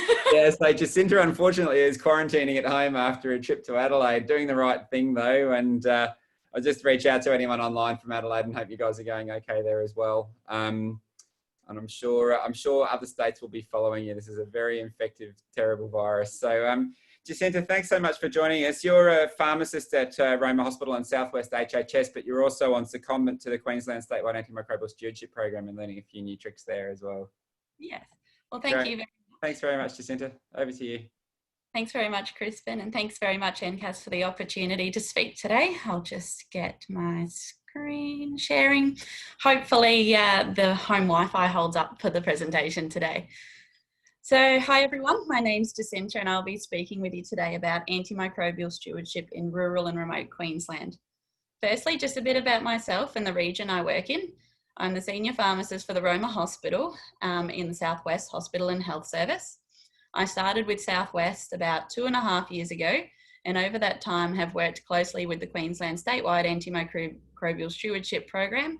And as stated, I'm currently on secondment with the team as an AMS pharmacist.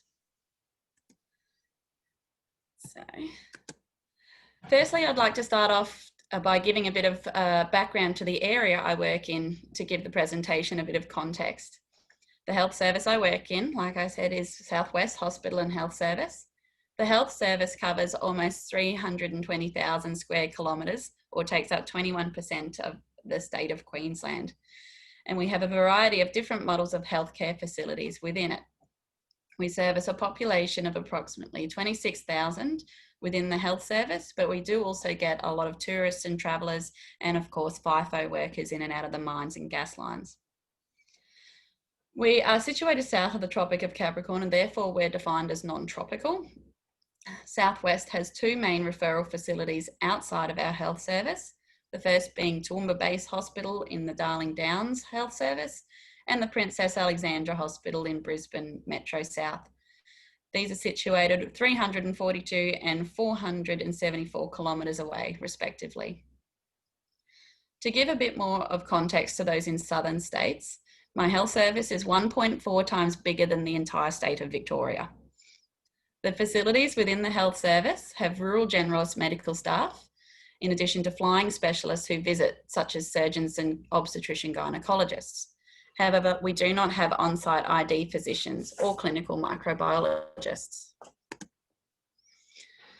Rural HHSs do have a diversity of models across our health service. Southwest has hospitals, residential aged care facilities, multi-purpose health facilities, primary health and outpatient clinics. The Southwest does also have a hub and spoke model for the distribution of services. So, looking at our slide that we have here, we're looking at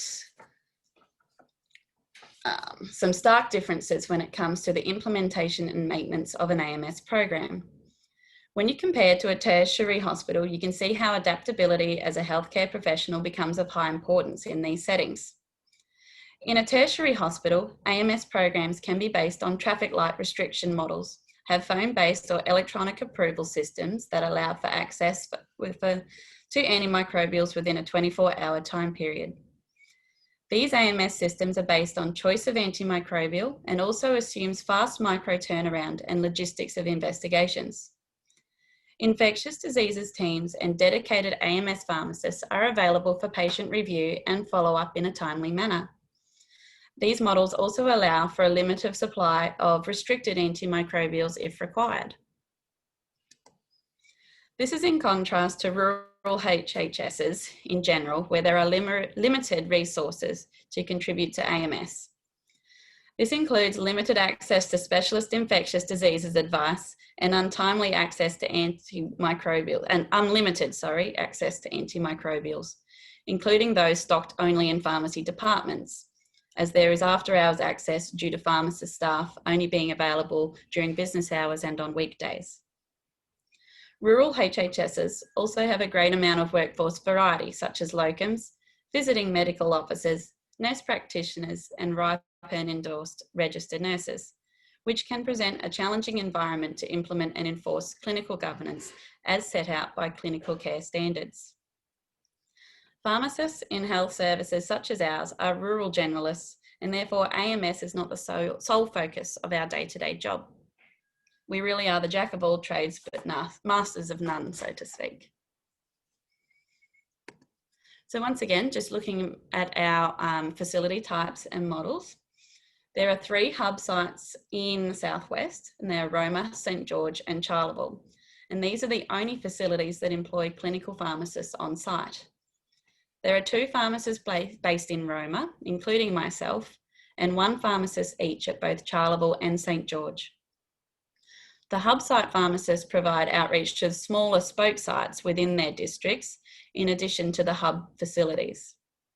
These spoke sites, or multi-purpose healthcare facilities, employ a senior medical officer who provides services both on the inpatient ward, aged care bed, and the GP clinic attached to that facility.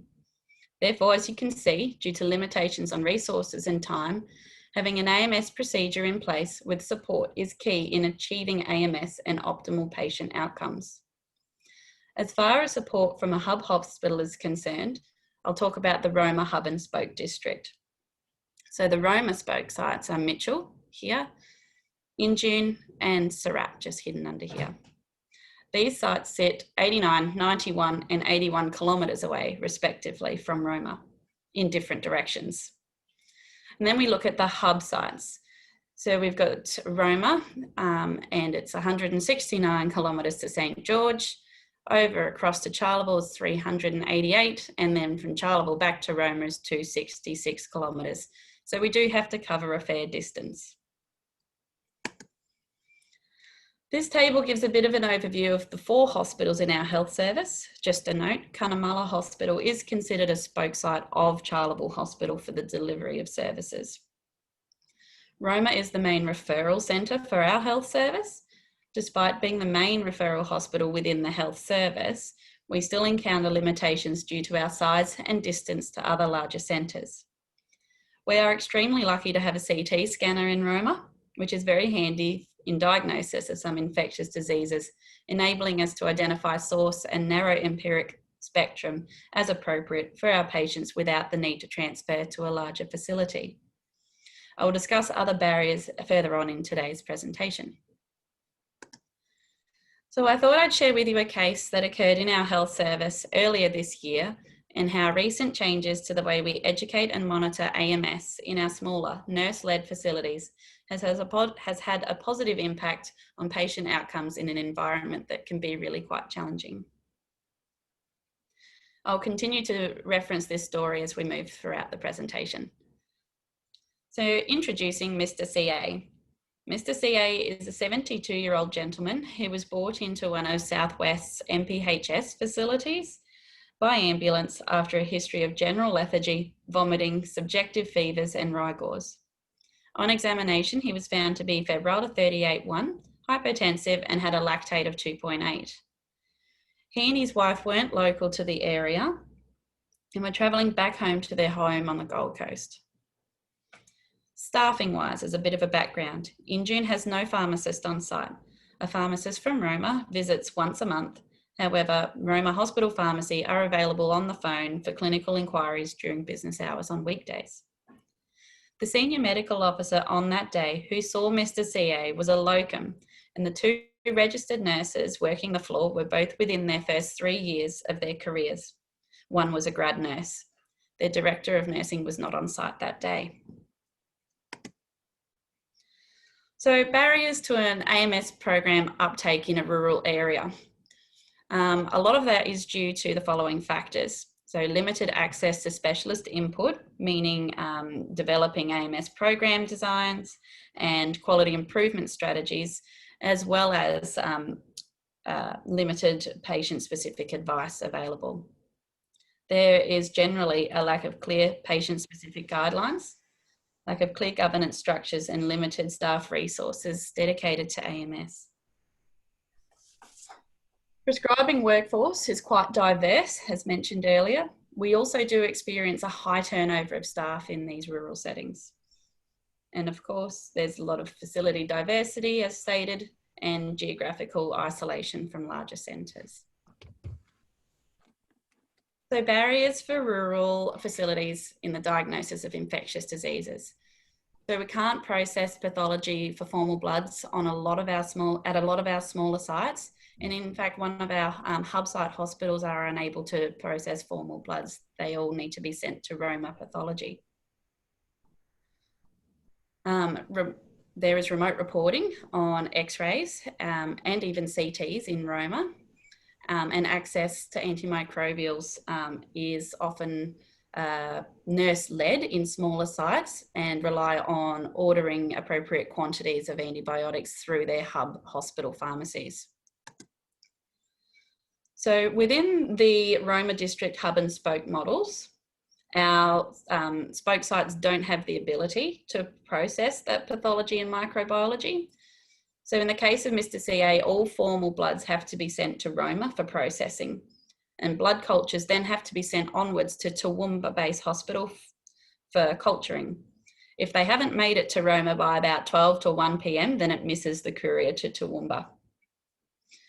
Access to antimicrobials is only restricted by what has been ordered and in what quantities, as discussed earlier. And the pharmacy formulary in these spoke sites is nursing-led. So the facility that Mr. CA is no different to that. His radiological investigations were taken by nursing staff. However, the formal report is written from outside of the health service. As a note, it has been found on retrospective audits that formal reporting regarding infectious changes on X-ray often differs between the medical officer's interpretation at the point of care and the formal report received much later, thereby influencing the choice of empiric antibiotic therapy that is prescribed. To help with initial empiric antibiotic coverage, Southwest utilises the low MRSA, non-tropical, rural and remote ED sepsis pathway tool, as you can see on the slide.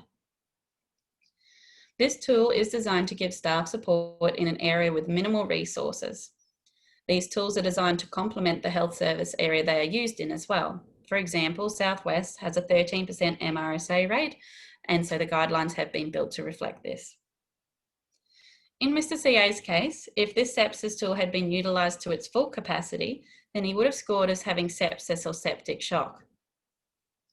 Due to the fact there's no on-site pathology, the full blood count and CRP aren't able to be elucidated at the point of care and have to be sent to Roma for processing.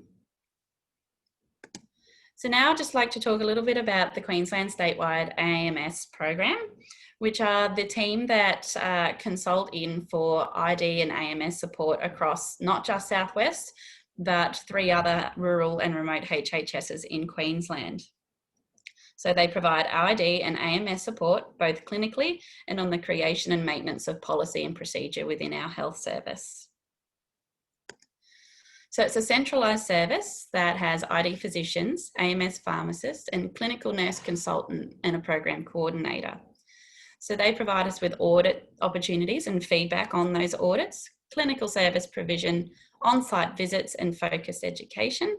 And at the local facilities, they liaise with the local AMS champions and also health service governance oversight. So specifically for Southwest, we can see over the last 4 years how the statewide AMS program have given meaningful interventions on AMS policy and procedure, as well as education. So we've had significant input from the statewide team on our AMS procedure and febrile neutropenia procedures to ensure they entail reasonable actions that are easily able to be followed and actioned in a rural and remote environment. We've also had accreditation preparation aid from them. That meant that when we went through accreditation in February this year, infection control standard 3 passed without any formal recommendations across the health service. Antimicrobial restrictions. While we do have a table of antibiotics that are restricted for use and require ID approval within 24 hours, we have a greater focus on clinical restriction rather than formulary restriction. So for example, if IV antibiotics are required for use longer than 72 hours, ID approval is required. Any positive blood culture result also requires ID consultation. They also now have, they have a hotline, which has just recently become a 24-hour, 7 days a week service, which has had a great impact on appropriate prescribing of antimicrobials within South West. Also, AMS ward rounds. Not long after I started at Roma Hospital, they started these AMS rounds via video conference. The rounds involve the statewide ID physician, advanced pharmacist and CNC, and each of the hub pharmacists present any cases involving antibiotics for discussion, and as well as that, a quality improvement NAPS audit in order to track outcomes.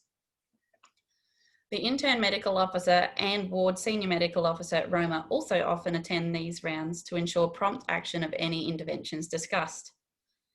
Implementation of these rounds have seen significant improvement in compliance and appropriateness of antimicrobial prescribing within the South West, and has also provided a face, so to speak, to the service so that everybody feels comfortable accessing the service. So as you can see in the graphs here, South West in this graph on the left is in the grey, and this is looking at the total number of consults per year via the hotline.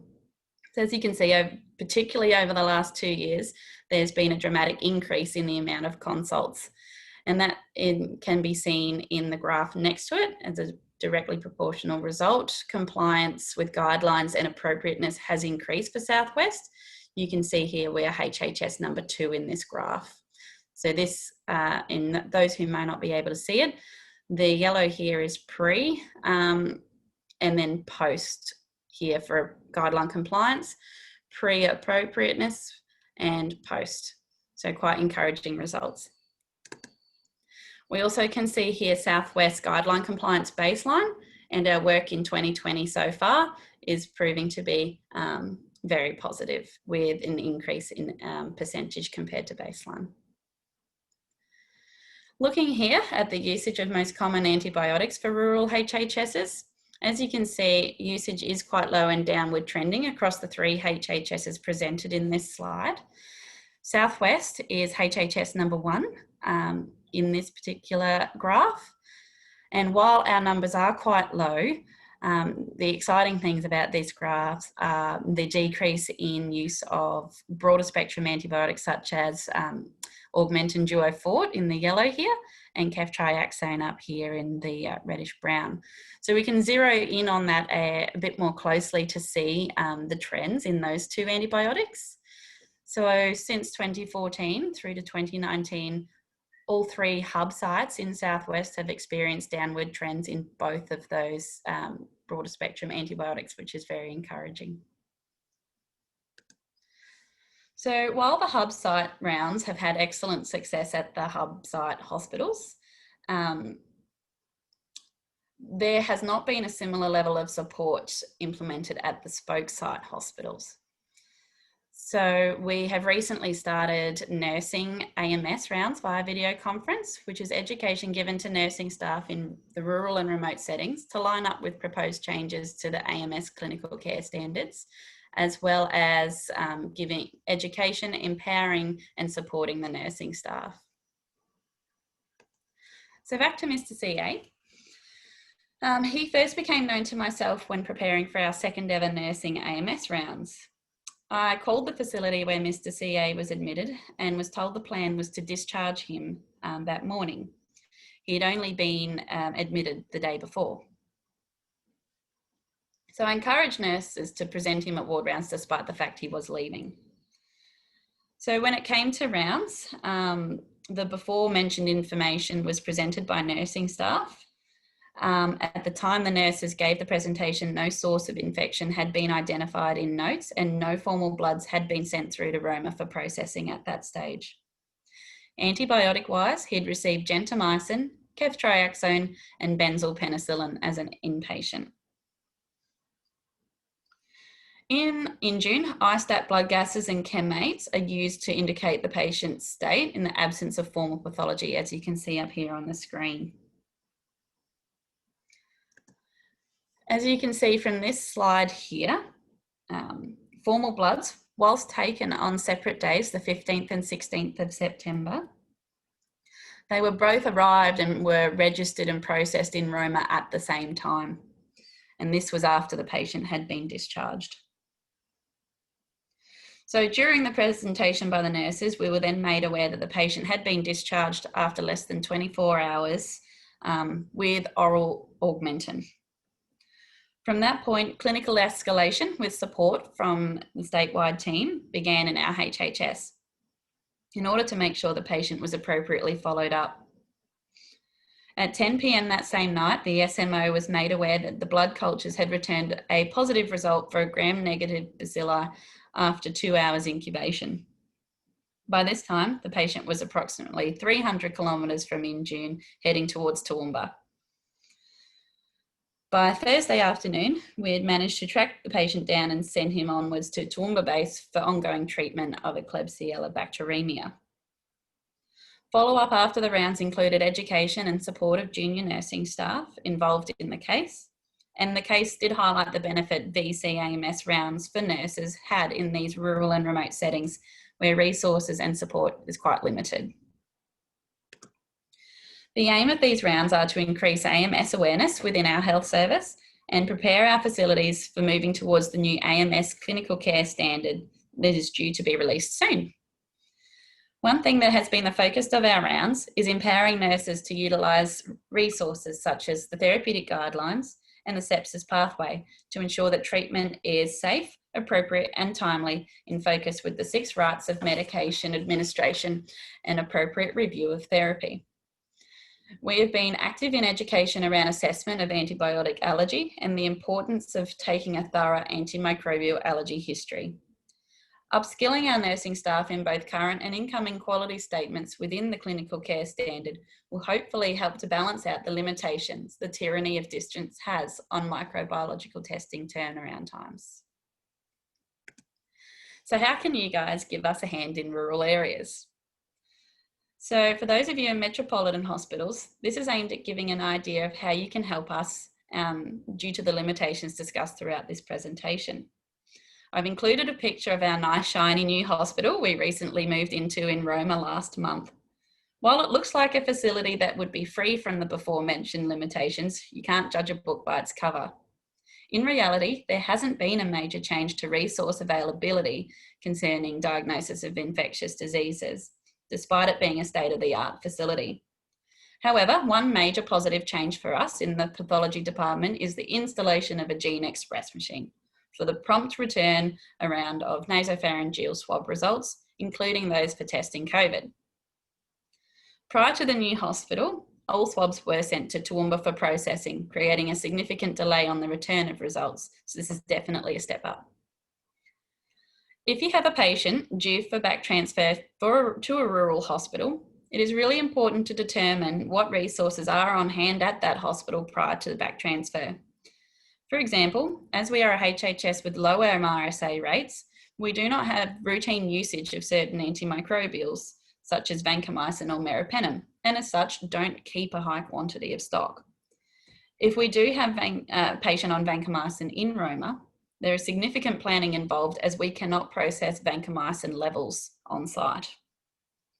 This means there can be up to a 12-hour delay on the reading of those results if it gets taken prior to 12 p.m. and makes it to the courier to get to Toowoomba. Nursing staff don't use these types of antibiotics frequently, and therefore there have been incidences in the past where levels have been taken too soon or too late, resulting in further delay of results. I've had patients in the past transferring on vancomycin requiring longer courses. And in order to remove the risk of delayed results, we've worked together to change the patient over to a continuous infusion prior to that back transfer with a plan for random levels to be taken over the course to minimise the risk. Another action we've implemented in this area is the development of a vancomycin procedure specific for Southwest to help support all our clinicians in appropriate and safe use. So this last slide here shows the statewide AMS program's website, which has numerous resources available to staff in rural and remote HHSs. This does help us bridge the resource limitation gap in our rural HHSs. It is the utilisation of programs such as statewide AMS that helps us meet our AMS goals and helps us achieve building better health in the bush. Thanks very much for your time. Thanks very much, Jacinta. That's great. Good to see you getting some getting some things to do while you're serving out your quarantine time as well. Look, I'm monitoring the Q&A and the Zoom chat if people would like to enter their questions. My first question is, has COVID had other impacts on delivering AMS and quality antibiotic use in your district? You mentioned the gene expert availability, which might be a positive, but have there been any other impacts? Well, we haven't had any COVID cases out here. I suppose the main impact has been preparing for it. So we've been able to still focus on our AMS outcomes and projects, which has been great because we haven't had a positive COVID result that has required hospitalisation at this stage. With our patients coming in with query COVID, we will work with another differential diagnosis such as a pneumonia and those sorts of things, but I haven't seen it have a huge impact as far as inappropriate use of antimicrobials are concerned so far, which is great.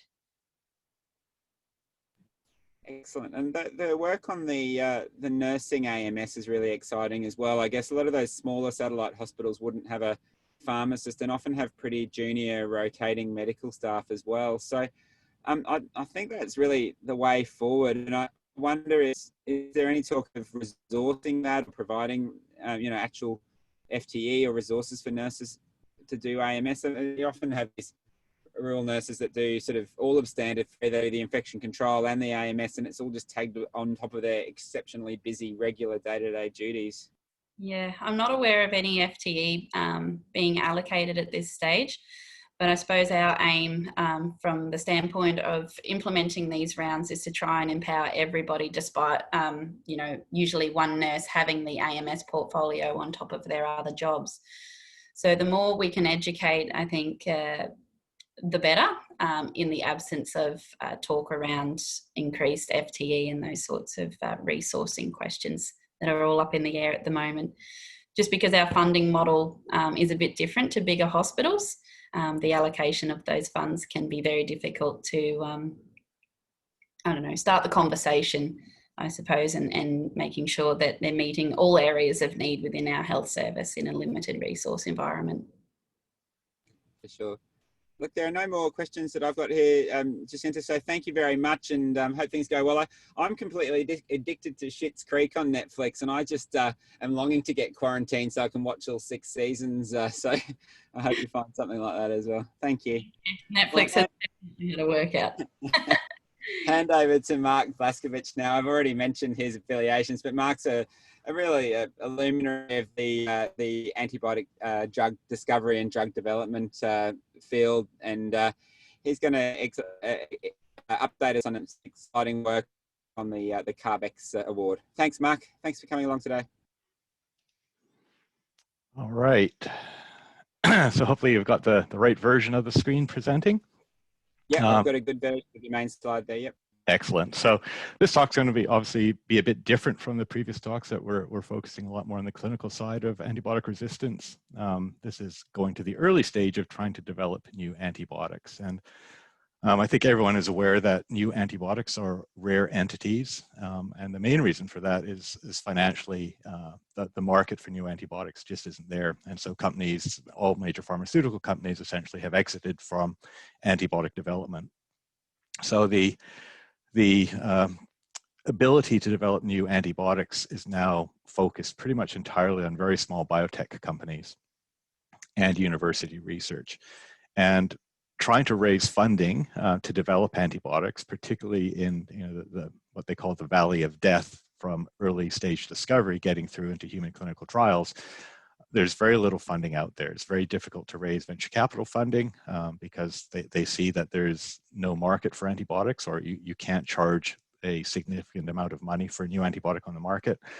And so in order to develop new antibiotics, there needs to be substantial amounts of investment. And about the only major source of funding now for advancing antibiotics is this organization called CARB-X, which I'm going to give a little bit of a talk about. So what is CARB-X? CARB-X stands for Combating Antibiotic-Resistant Bacteria Biopharmaceutical Accelerator. And it's basically a large pool of money, so US $500 million, that was established in 2016. It's based at Boston University. That's the lead organization that is responsible for distributing the funding. And somewhat strangely, it's actually based in their School of Law, as opposed to, where you think a medical school or drug discovery unit. But it's basically the administrative arm overseeing the administration of the funding from the entity.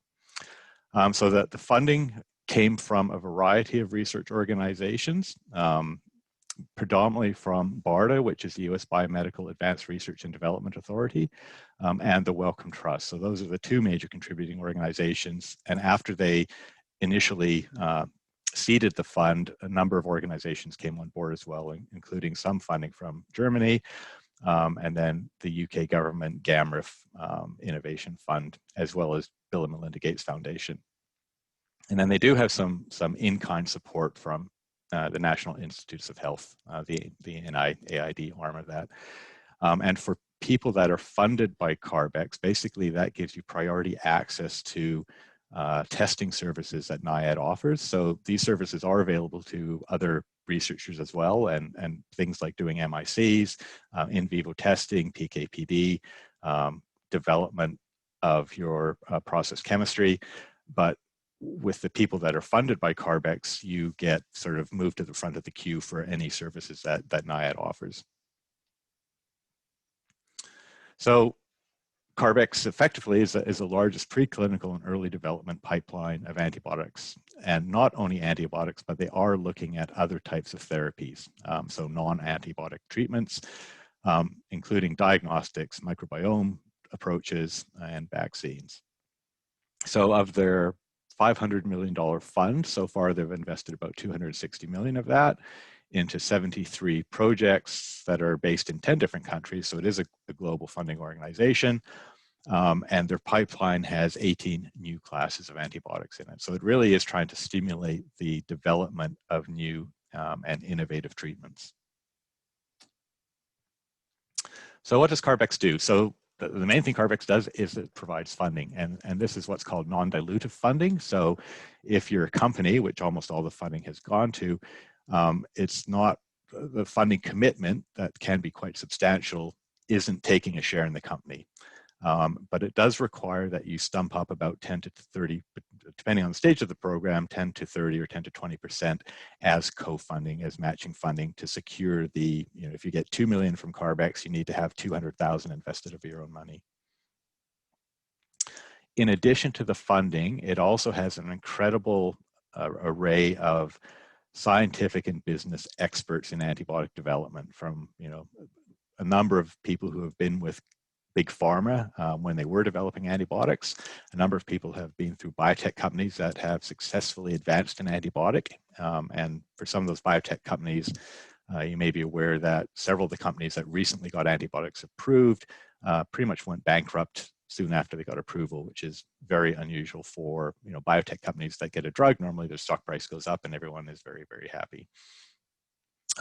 They are focused on particularly developing projects that address the drug-resistant bacteria identified by the World Health Organization and the CDC. So, another gram-positive antibiotic that doesn't treat any of the resistant gram-positive bacteria would not be of interest for them to fund. And the goal of CARB-X is to support these programs, take them through these early stages of product development, and get them through into the first stage of human clinical testing, so that phase 1 safety trial. And the idea, what their premise is, if it gets to that end of phase 1, the value of the program will have been validated enough that they can attract the private or public investment that can take it through the much more expensive stages of phase 2, phase 3 testing. Now, whether that premise is actually true, because there are a number of projects that have reached phase 1, completed phase 1, and it's still very difficult, again, from a financial perspective, to make the case for VC firms to be investing in that, because the amount of money required to do the phase 2, phase 3 trials, there's just no return after you get it approved. So currently, CARB-X has 47 active projects. 7 companies have graduated and completed the CARB-X funding and been successful. 19 have been funded but haven't actually progressed to the next stage, which gives their current total of 73. And you'll see announcements about once every couple of weeks that another company has been successful at receiving funding. So listed below are the current 47 projects. You can see that pretty much all of them are companies, other than this one right here, which is our project. So UQ is the first university in the world to have a project that was funded specific for antibiotic development, and the first entity in Australia to receive funding from CARB-X. So we're quite proud of that. So in addition to the direct financial support, there are these things called CARB-X accelerators. So these are organizations around the world that have expertise in various aspects of antibiotic development that have partnered up with CARB-X to provide advice to the people that have CARB-X funding. And they also will provide advice to people submitting applications for CARB-X funding. So I'll go through the application stages in a minute, but if you make it past the first stage where you're providing an expression of interest, you'll be assigned one of these accelerators who will work with you to help you improve your application and make sure you have the right details in there that the CARB-X review panel would like to see in order to enable funding. So CARB-X is a very collaborative effort. They are trying to help you advance your antibiotic program even after you're funded. So there are milestones that you need to meet, but they're going to work with you to help you meet those milestones. They're not trying to put up obstacles to prevent your funding. So from that perspective, it's quite refreshing to have, you know, a funding agency that's not trying to block your funding, but trying to actively work with you to ensure that you're able to receive the funding. There is this other component to CARB-X called the ODA, so the Official Development Assistance. So the UK's government contribution to CARB-X is specifically designated to enable research and development that demonstrate it has specific benefits to people living in lower middle income countries. So kind of getting away from that commercial output. They want to be able to fund research to develop treatments that can be used effectively in countries that don't have high income. So when you're putting in your application, you can address this ODA if you think your project has the capacity to help out people in low and middle income countries. And then there's a separate pool of money which would be applied to help fund those programs. So you kind of have a second shot on goal. If the main CARB-X panel doesn't think your program is worthy of funding, this ODA component may get you across the line. So who's eligible for CARB-X funding? So applications welcomed around the world, which again is quite refreshing. So even in Australia, we're able to apply for funding. The main thing is you must make sure that your project is within CARB-X's scope. So they focus on high priority drug-resistant bacteria, primarily gram-negative, and limited to antibiotics, non-antibiotic therapeutics, prevention approaches such as vaccines, microbiome antibodies, and also diagnostics. And these need to be in early development stages, so they're not funding stuff that's already in clinical trials or already undergoing clinical diagnostic testing.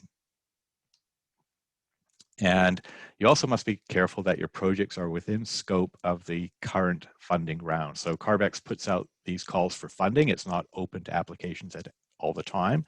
It's about once a year, and then they have calls which are focused on different components. So for example, earlier this year or last year, there were calls specifically for developing new gram-negative antibiotics, and then a separate call for developing diagnostics and a separate call for developing antibiotic alternatives. And so you need to look at those calls and make sure your project is addressing specifically what that funding call is. The applicants must be a legal entity, so you can't be just an academic group on its own. It has to be submitted as part of the university or be a formalized company. And very importantly, and this is why most universities have not received funding, is you must have and demonstrate the appropriate operations and capabilities that you can support that development, and particularly through to the, they're looking at post phase 1, do you have the capacity to continue to develop that antibiotic? They don't want fund a program which that's dead ends. So what's the application process? So as I said, CARB-X sets out these priorities, issues a funding call. There's generally a very short timeline from when that funding call goes out to when the expression of interest needs to be submitted. Now, the expression of interest is quite short, but if you miss that fairly narrow window and miss that funding call, then you miss out, potentially for a year until the next round goes out. So you have to be, paying attention to the CARB-X website and have at least an idea of what you're going to propose, pretty much ready to go. They review those expressions of interest. These are kind of estimated timelines based on what our application went through. Takes about a month to go through and review these expression of interest. And then they invite successful companies to submit a confidential short form. So the short form is relatively brief. It's an overview of the program, but it does require a lot of high-level detail, particularly in terms of potential budgets, what your program is going to be doing during the different stages of development. And again, the timeline for assembling that is pretty short. It's about a month. It then evaluates these short forms, takes the committee variable lengths of time, but approximately 3 months for the most recent round. And then the successful short form applicants are invited to provide a very much more detailed long form application. And again, the timing for this is really, really short. So given the level of detail that they require, you pretty much have to be working on that during the evaluation of your short form if you're going to have any chance of getting in a detailed long form application that has the type of detail that they're looking at. Then the long form application gets submitted. After about a month after you submit, you're invited to present in person to the panel in Boston. So this is our presentation from January 2019. So it's based in Boston University. And then around 4 to 5 months later, they make their final decision whether you're successful or not. Now, this isn't the end of the process. This kind of begins a very long extended process of going through and putting together a detailed project plan that includes the milestones, detailed budgets, and the contract negotiations. And particularly for companies that don't have a lot of financial support or rigor in their financial operations, that can take a long time. So you're looking at it between 6 to 12 months from being told you've been awarded the project to actually starting to receive the funding. And as the first university to get a substantial award, there are some additional hurdles that we went through. So the financial compliance side, we were really good, but from trying to develop the university compliance with a lot of their other regulations that are geared towards companies, it was quite challenging. So what do you need to put in an application? So you need to have a credible team. And so our antibiotic development team from an academic side has people that come from industry. So I had 15 years of industry before I joined the academic group. Matt, who's the lead for the program, has done a number of startup companies. Carl and Johannes have both worked in companies. And Alicia provides us a good, strong microbiology credibility. And so, we cover all the aspects of the program, but we bring this industry experience into an academic environment as well. And then we supplemented that with David Patterson and Jason Roberts for bringing some, very high-level clinical expertise. And then, very importantly, we employed some consultants. So we had an industry consultant, Lloyd Saplowski, who's worked in antibiotics development at major pharmaceutical companies and now has a private company. And then specifically for this project, we had Pam Brown, who worked for an antibiotic development of a similar class of antibiotics. And then we also brought in a toxicology consultant from an Australian-based CRO. So again, making this look very industry-like as opposed to academic-like in terms of a program. You need to have a good intellectual property position, so they require that you have access and control over the patents covering whatever you're submitting. So it doesn't have to be your patent, but you have to demonstrate that you've licensed it and are able to develop the compound. So in our case, it was very clear. We had a UQ-based patent that covered the IP surrounding our class of molecules. So that was easily done for us. And then you have to have these detailed plans. And so the way CARB-X operates, they grant you funding in different stages. So the initial funding is for what's called the base stage. And depending on the stage your program is at when you apply for funding, that could be a hit to lead stage or lead optimization stage. In our case, it was a lead optimization. And then at the end of that stage, you put in a milestone. And this can be a couple of years, 1 to 2 years generally for the base stage. But in your proposal, then you also have to outline the next stages of development, taking you through all the way to completing phase 1. So in our stage, we had an option 1, which was another 2-year program for late stage lead optimization, an option 2, which was our formal preclinical development, and then an option 3, which was a phase 1 study. And in your proposal and in particularly your long form application, you have to put in detailed plans for all of those stages. So looking ahead for, in our case, almost 5 years of research or more than 5 years of research, getting you through to the end of phase 1.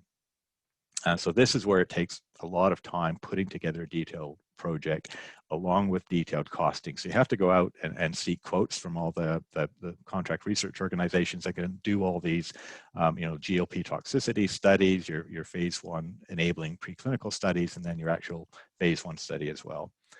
And that all has to get assembled into Gantt charts, which go through in detail what your specific components of the project are and the timeline for the development of those projects.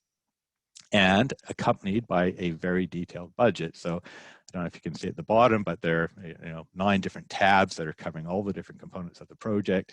And for each of those tabs, you're going through all those different, base stage, option 1, option 2, option 3. So it's incredibly detailed. And then also, this was just our base stage compound progression cascade. So again, a high level of detail over what exactly you're proposing to do during the course of the funding. And with options and milestones for what happens if something goes wrong at this stage, what will you do instead?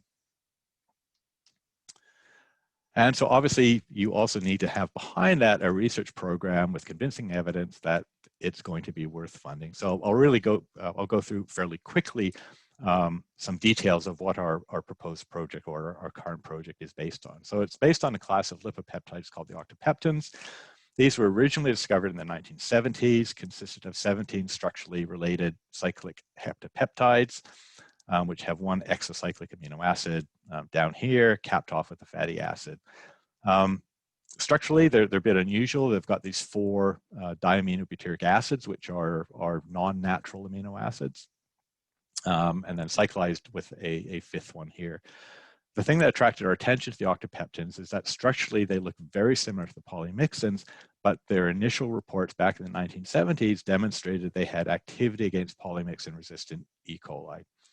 And they also suggested they had a low propensity to induce resistance. So we synthesized one of these members, octopeptin C4, and confirmed that it did indeed have activity against polymyxin-resistant bacteria. And structurally, you can see, very similar cyclic heptapeptide core between octopeptin and polymyxin, variation at this amino acid position.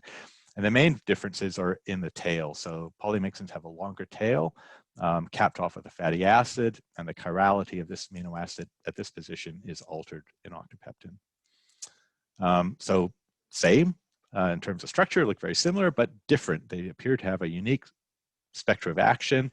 They appear to be less nephrotoxic, and they are effective in vivo. And so our studies and our presentation to CARB-X had all the background information that illustrated this information. So against a standard panel of 4 key gram-negative escape pathogens, against ATCC reference strains compared to polymyxin B and colistin, which are the 2 main polymyxin antibiotics. The potency of our lead compound, which we call OPX6442, is less potent than polymyxin B and colistin against these not susceptible strains, so anywhere around 4 to 8-fold less potent. But when you start looking at these MDR, XDR, highly polymyxin resistant strains, or slightly less resistant MCR1 strains, where now the polymyxin B and colistins for MCR1 are elevated to about 2 to 8. For polymyxin resistant, they're elevated to greater than 64 micrograms per mil. Our 6442 compound retains as good, or in a lot of cases, that actually gains a bit of potency against these strains. So despite their structural similarity, these compounds are very effective against XDR bacteria. And we did, to support our application, did testing against quite a number of clinical isolates, so MIC90s against nearly 100, close to 200 different clinical isolates, and the MICs consistently were higher than polymyxin octapeptin, around 4 against Klebsiella, Pseudomonas, and E. coli, and interestingly, significantly higher against Acinetobacter. And so we don't think we can hit Acinetobacter because our MICs are up around 8 to 16 against a range of clinical isolates. These panels did include a few highly resistant polymyxin resistant strains, and our MICs, as you can see, were still around 4 for all the strains.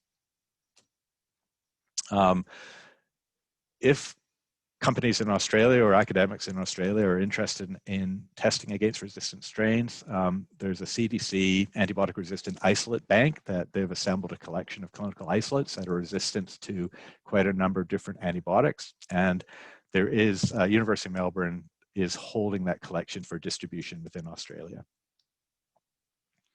So in terms of mode of action, the polymyxins are known to bind to lipid A and cause membrane disruption.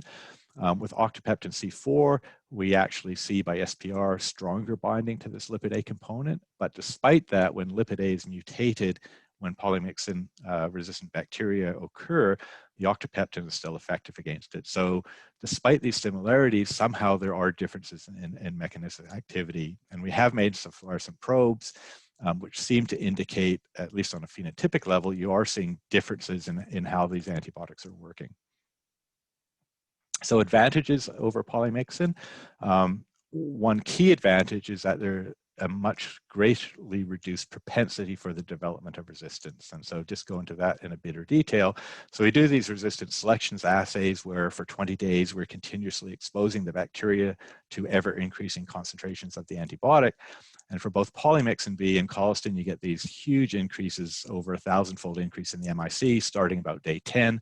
With octapeptin, it's a much more gradual increase, and you only see about a 5 to 8-fold increase over those 20 days.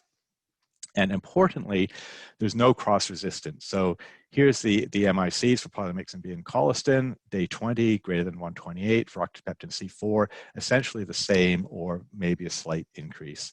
Similarly, for octapeptin, you get an MIC increase from 8 to 32, but the MICs for polymyxin B and colistin are exactly the same. So that indicates that whatever resistance mechanisms are happening, those two antibiotics are working very differently. And that is supported by whole genome sequencing of those induced resistant isolates that show completely different mechanisms. So for polymyxin resistance, you're seeing in particular mutations to lipid A, where it's adding on this amino group onto the phosphohead group, and that causes a repulsion for the polymyxin antibiotics.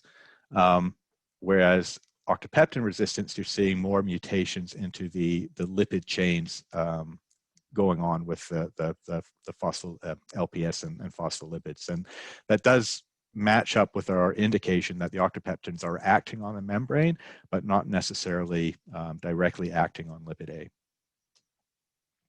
So the other big advantage is that we see good efficacy in an in vivo thigh infection model. So this is our gold standard testing for in vivo efficacy. Mice are made neutropenic. You inject the bacteria in their thigh, do one sacrifice of the mice and measure the amount of bacteria present in the thigh 2 hours at the time you start antibiotic treatment. So you have about 10 to the 5th CFU in the thigh. You let them grow for 24 hours. If you haven't treated with antibiotics, you get this rise from about 10 to the 6th up to about 10 to the 9 CFU. But in the presence of the antibiotic, hopefully you've either prevented the bacteria from growing or have actually killed it and get a reduction in the number of bacteria. So you can see gentamicin at 10 milligrams per kilogram. Essentially, you're seeing stasis. Polymyxin B, you're seeing a slight reduction. Octapeptin C4, our parent compound, similar to polymyxin B, and then 6442, 2 different dosing routes. We're seeing, again, equivalent efficacy. And the other key thing that we have seen with the octapeptins is reduced nephrotoxicity. So injecting mice or rats for a number of days with polymyxins, you see this damage to the kidney where you're getting tubule necrosis and expansion of the tubule glomulars in the kidney. And 6442 ends up looking very similar to treatment by saline. So in terms of our CARB-X award, one of the key things that we're trying to demonstrate is that these compounds are safer than the polymyxins in terms of nephrotoxicity. And for antibiotic development, the ability to predict nephrotoxicity is very, very difficult. There aren't really good in vitro assays. You basically have to go into animal models. And particularly for the polymyxins, there's a lot of evidence that the usual small rodent models are not predictive once you get into non-human primate or humans. And so one of the key features of funding we've received for CARB-X is to try to evaluate different preclinical models for developing nephrotoxicity assays. And so a large component of the funding that we've received is devoted towards comparing different types of antibiotics in preclinical nephrotoxicity assays. And just really quickly, we do have a potential backup strategy if our direct acting octapeptins don't work, and that is to use them as potentiators to help other antibiotics regain their activity against resistant bacteria. And so we've shown, for example, that octapeptin or potentiator octapeptin does potentiate the activity of minocycline. And this is very similar to an approach taken by a company called Therapeutics, which is developing SPR741 as a potentiator compound. So for example, against these XDR strains, the minocycline MIC is elevated above its ability to be used therapeutically as high as 32 micrograms per mil. SPR741 on its own does not have any activity against these bacteria, nor does one of our potentiator molecules that doesn't have intrinsic activity, but we do have 6442, our lead compound, which works okay on its own. If you start using these in combination now, so if you dose SPR741 at 4 micrograms per mil, you can reduce the MIC of minocycline that is required, improving it about fourfold. Now our 8980 at the same concentration as the SPR compound gives you about another fourfold improvement or reduction in the level of minocycline that you need. So a head-to-head comparison with the Spiro compound that is completed phase 1 studies indicates that our compound works about fourfold better. And our 6442 compound, you can use it at 8-fold reduced concentrations, much below its MIC alone. And now the minocycline MIC is reduced another 8-fold. And so potentially as a backup strategy, if 6442 doesn't work on its own, we can try using it as a combination therapy. So I'll finish up there. Just acknowledge that this work is done by a very large team of researchers. Project started in the research group of Matt Cooper. It's been led particularly from a chemistry perspective and this CARB-X award by Carl Hansford. Then Leisha Elliott and Johanna Zueg are helping a lot with administration and microbiology as well. Very key collaborators, so David Patterson, Jason Roberts, having that clinician expertise, I think certainly helped get us across the line in terms of receiving the award, and very valuable advice, particularly at the later stages for the compound progression, preclinical testing, and proposed types of clinical trials that we would be addressing. Some of the genomics were done with Lachlan Coen, who was initially at IMB, has moved down to Melbourne. And then Roger Nash and John Lee have also been working on octapeptin compounds, and we published a collaborative paper with them early. And some of the initial nephrotox data that helped support the application was generated in collaboration with Wayne State University, Larry Lash. this project uses a lot of contract research organizations. And so if you're putting in a proposal, there's no way that you can do the type of assays that are required for a drug development program. So we're using companies such as Wuxi Aptec in China, Serup and Eurofins, which are global contract research organizations that do not only antimicrobial type of testing, but more importantly, standard drug development panels. So I'll finish there, and sure, happy to answer any questions if people have any. Thanks very much, Mark. That's great. Congratulations on some great work there. I've just got the first questions from Jason. Oh, I've just lost it there. Jason is asking really that the CARB-X focus on multi-drug-resistant gram-negatives, and what do you think about other antimicrobial resistance problems such as anti-TB drugs, gram-positives? I would include antifungals as well. Yeah, so TB drugs are definitely not in their remit because there are other organizations that, particularly Bill and Melinda Gates and TB Alliance, are focused specifically on TB. So I haven't seen any calls where they're looking at TB as their main focus. Their initial funding, like the first couple of rounds when they first started up, 2016, 2017, were only gram-negative. They weren't interested in gram-positive at all.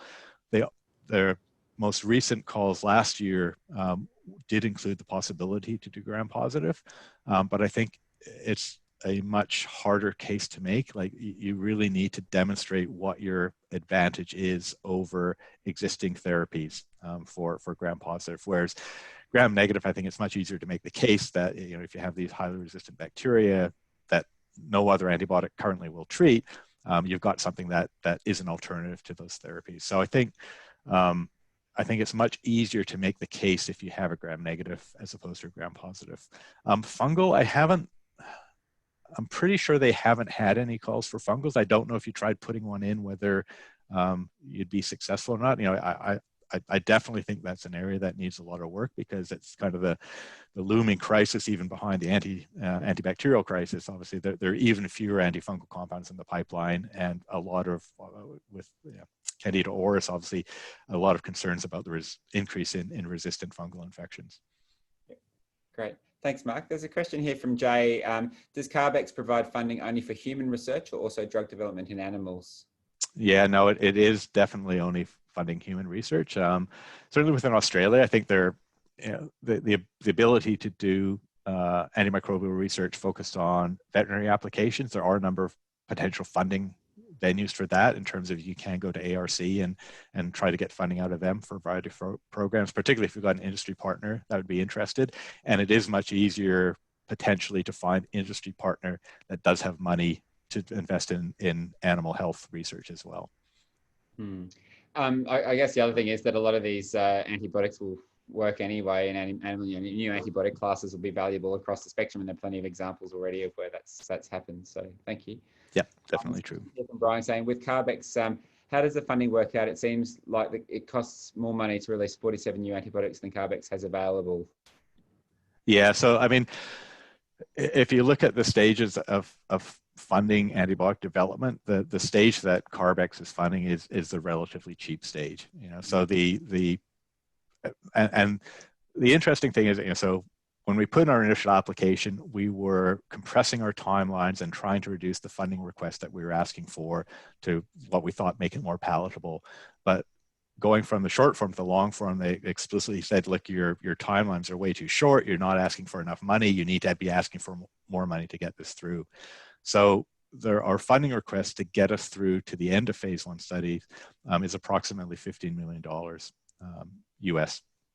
So that gives you an indication of the amount of money required to get you to the end of phase 1. So the big investment of funding required, and this is where the gap is now, is doing those much more expensive phase 2, phase 3 studies. And that's where you're talking about the investment of, you know, large tens to more likely hundreds of millions of dollars to be able to fund those trials, where there is a funding gap, and there isn't enough money there to do those. Right. I mean, so there are initiatives around the world trying to raise that funding and provide additional incentives to enable people to invest in companies to do those phase 2, phase 3 trials. Yeah, I mean, it's great that you're doing this work in Australia. I wonder what the potential for those clinical trials is in Australia as well, whether that's going to be limited by funding as always, I suppose. Yeah, well, there's certainly an appetite, certainly for doing the phase 1 trials in Australia, because the Australian clinical environment is commercially, it's very attractive from a financial perspective. So for example, Spiro Therapeutics was doing some of their trials in Australia. So there's an awareness among the small biotech companies that the ability to do clinical trials in Australia is good. So certainly those early stage trials, there's a lot of potential.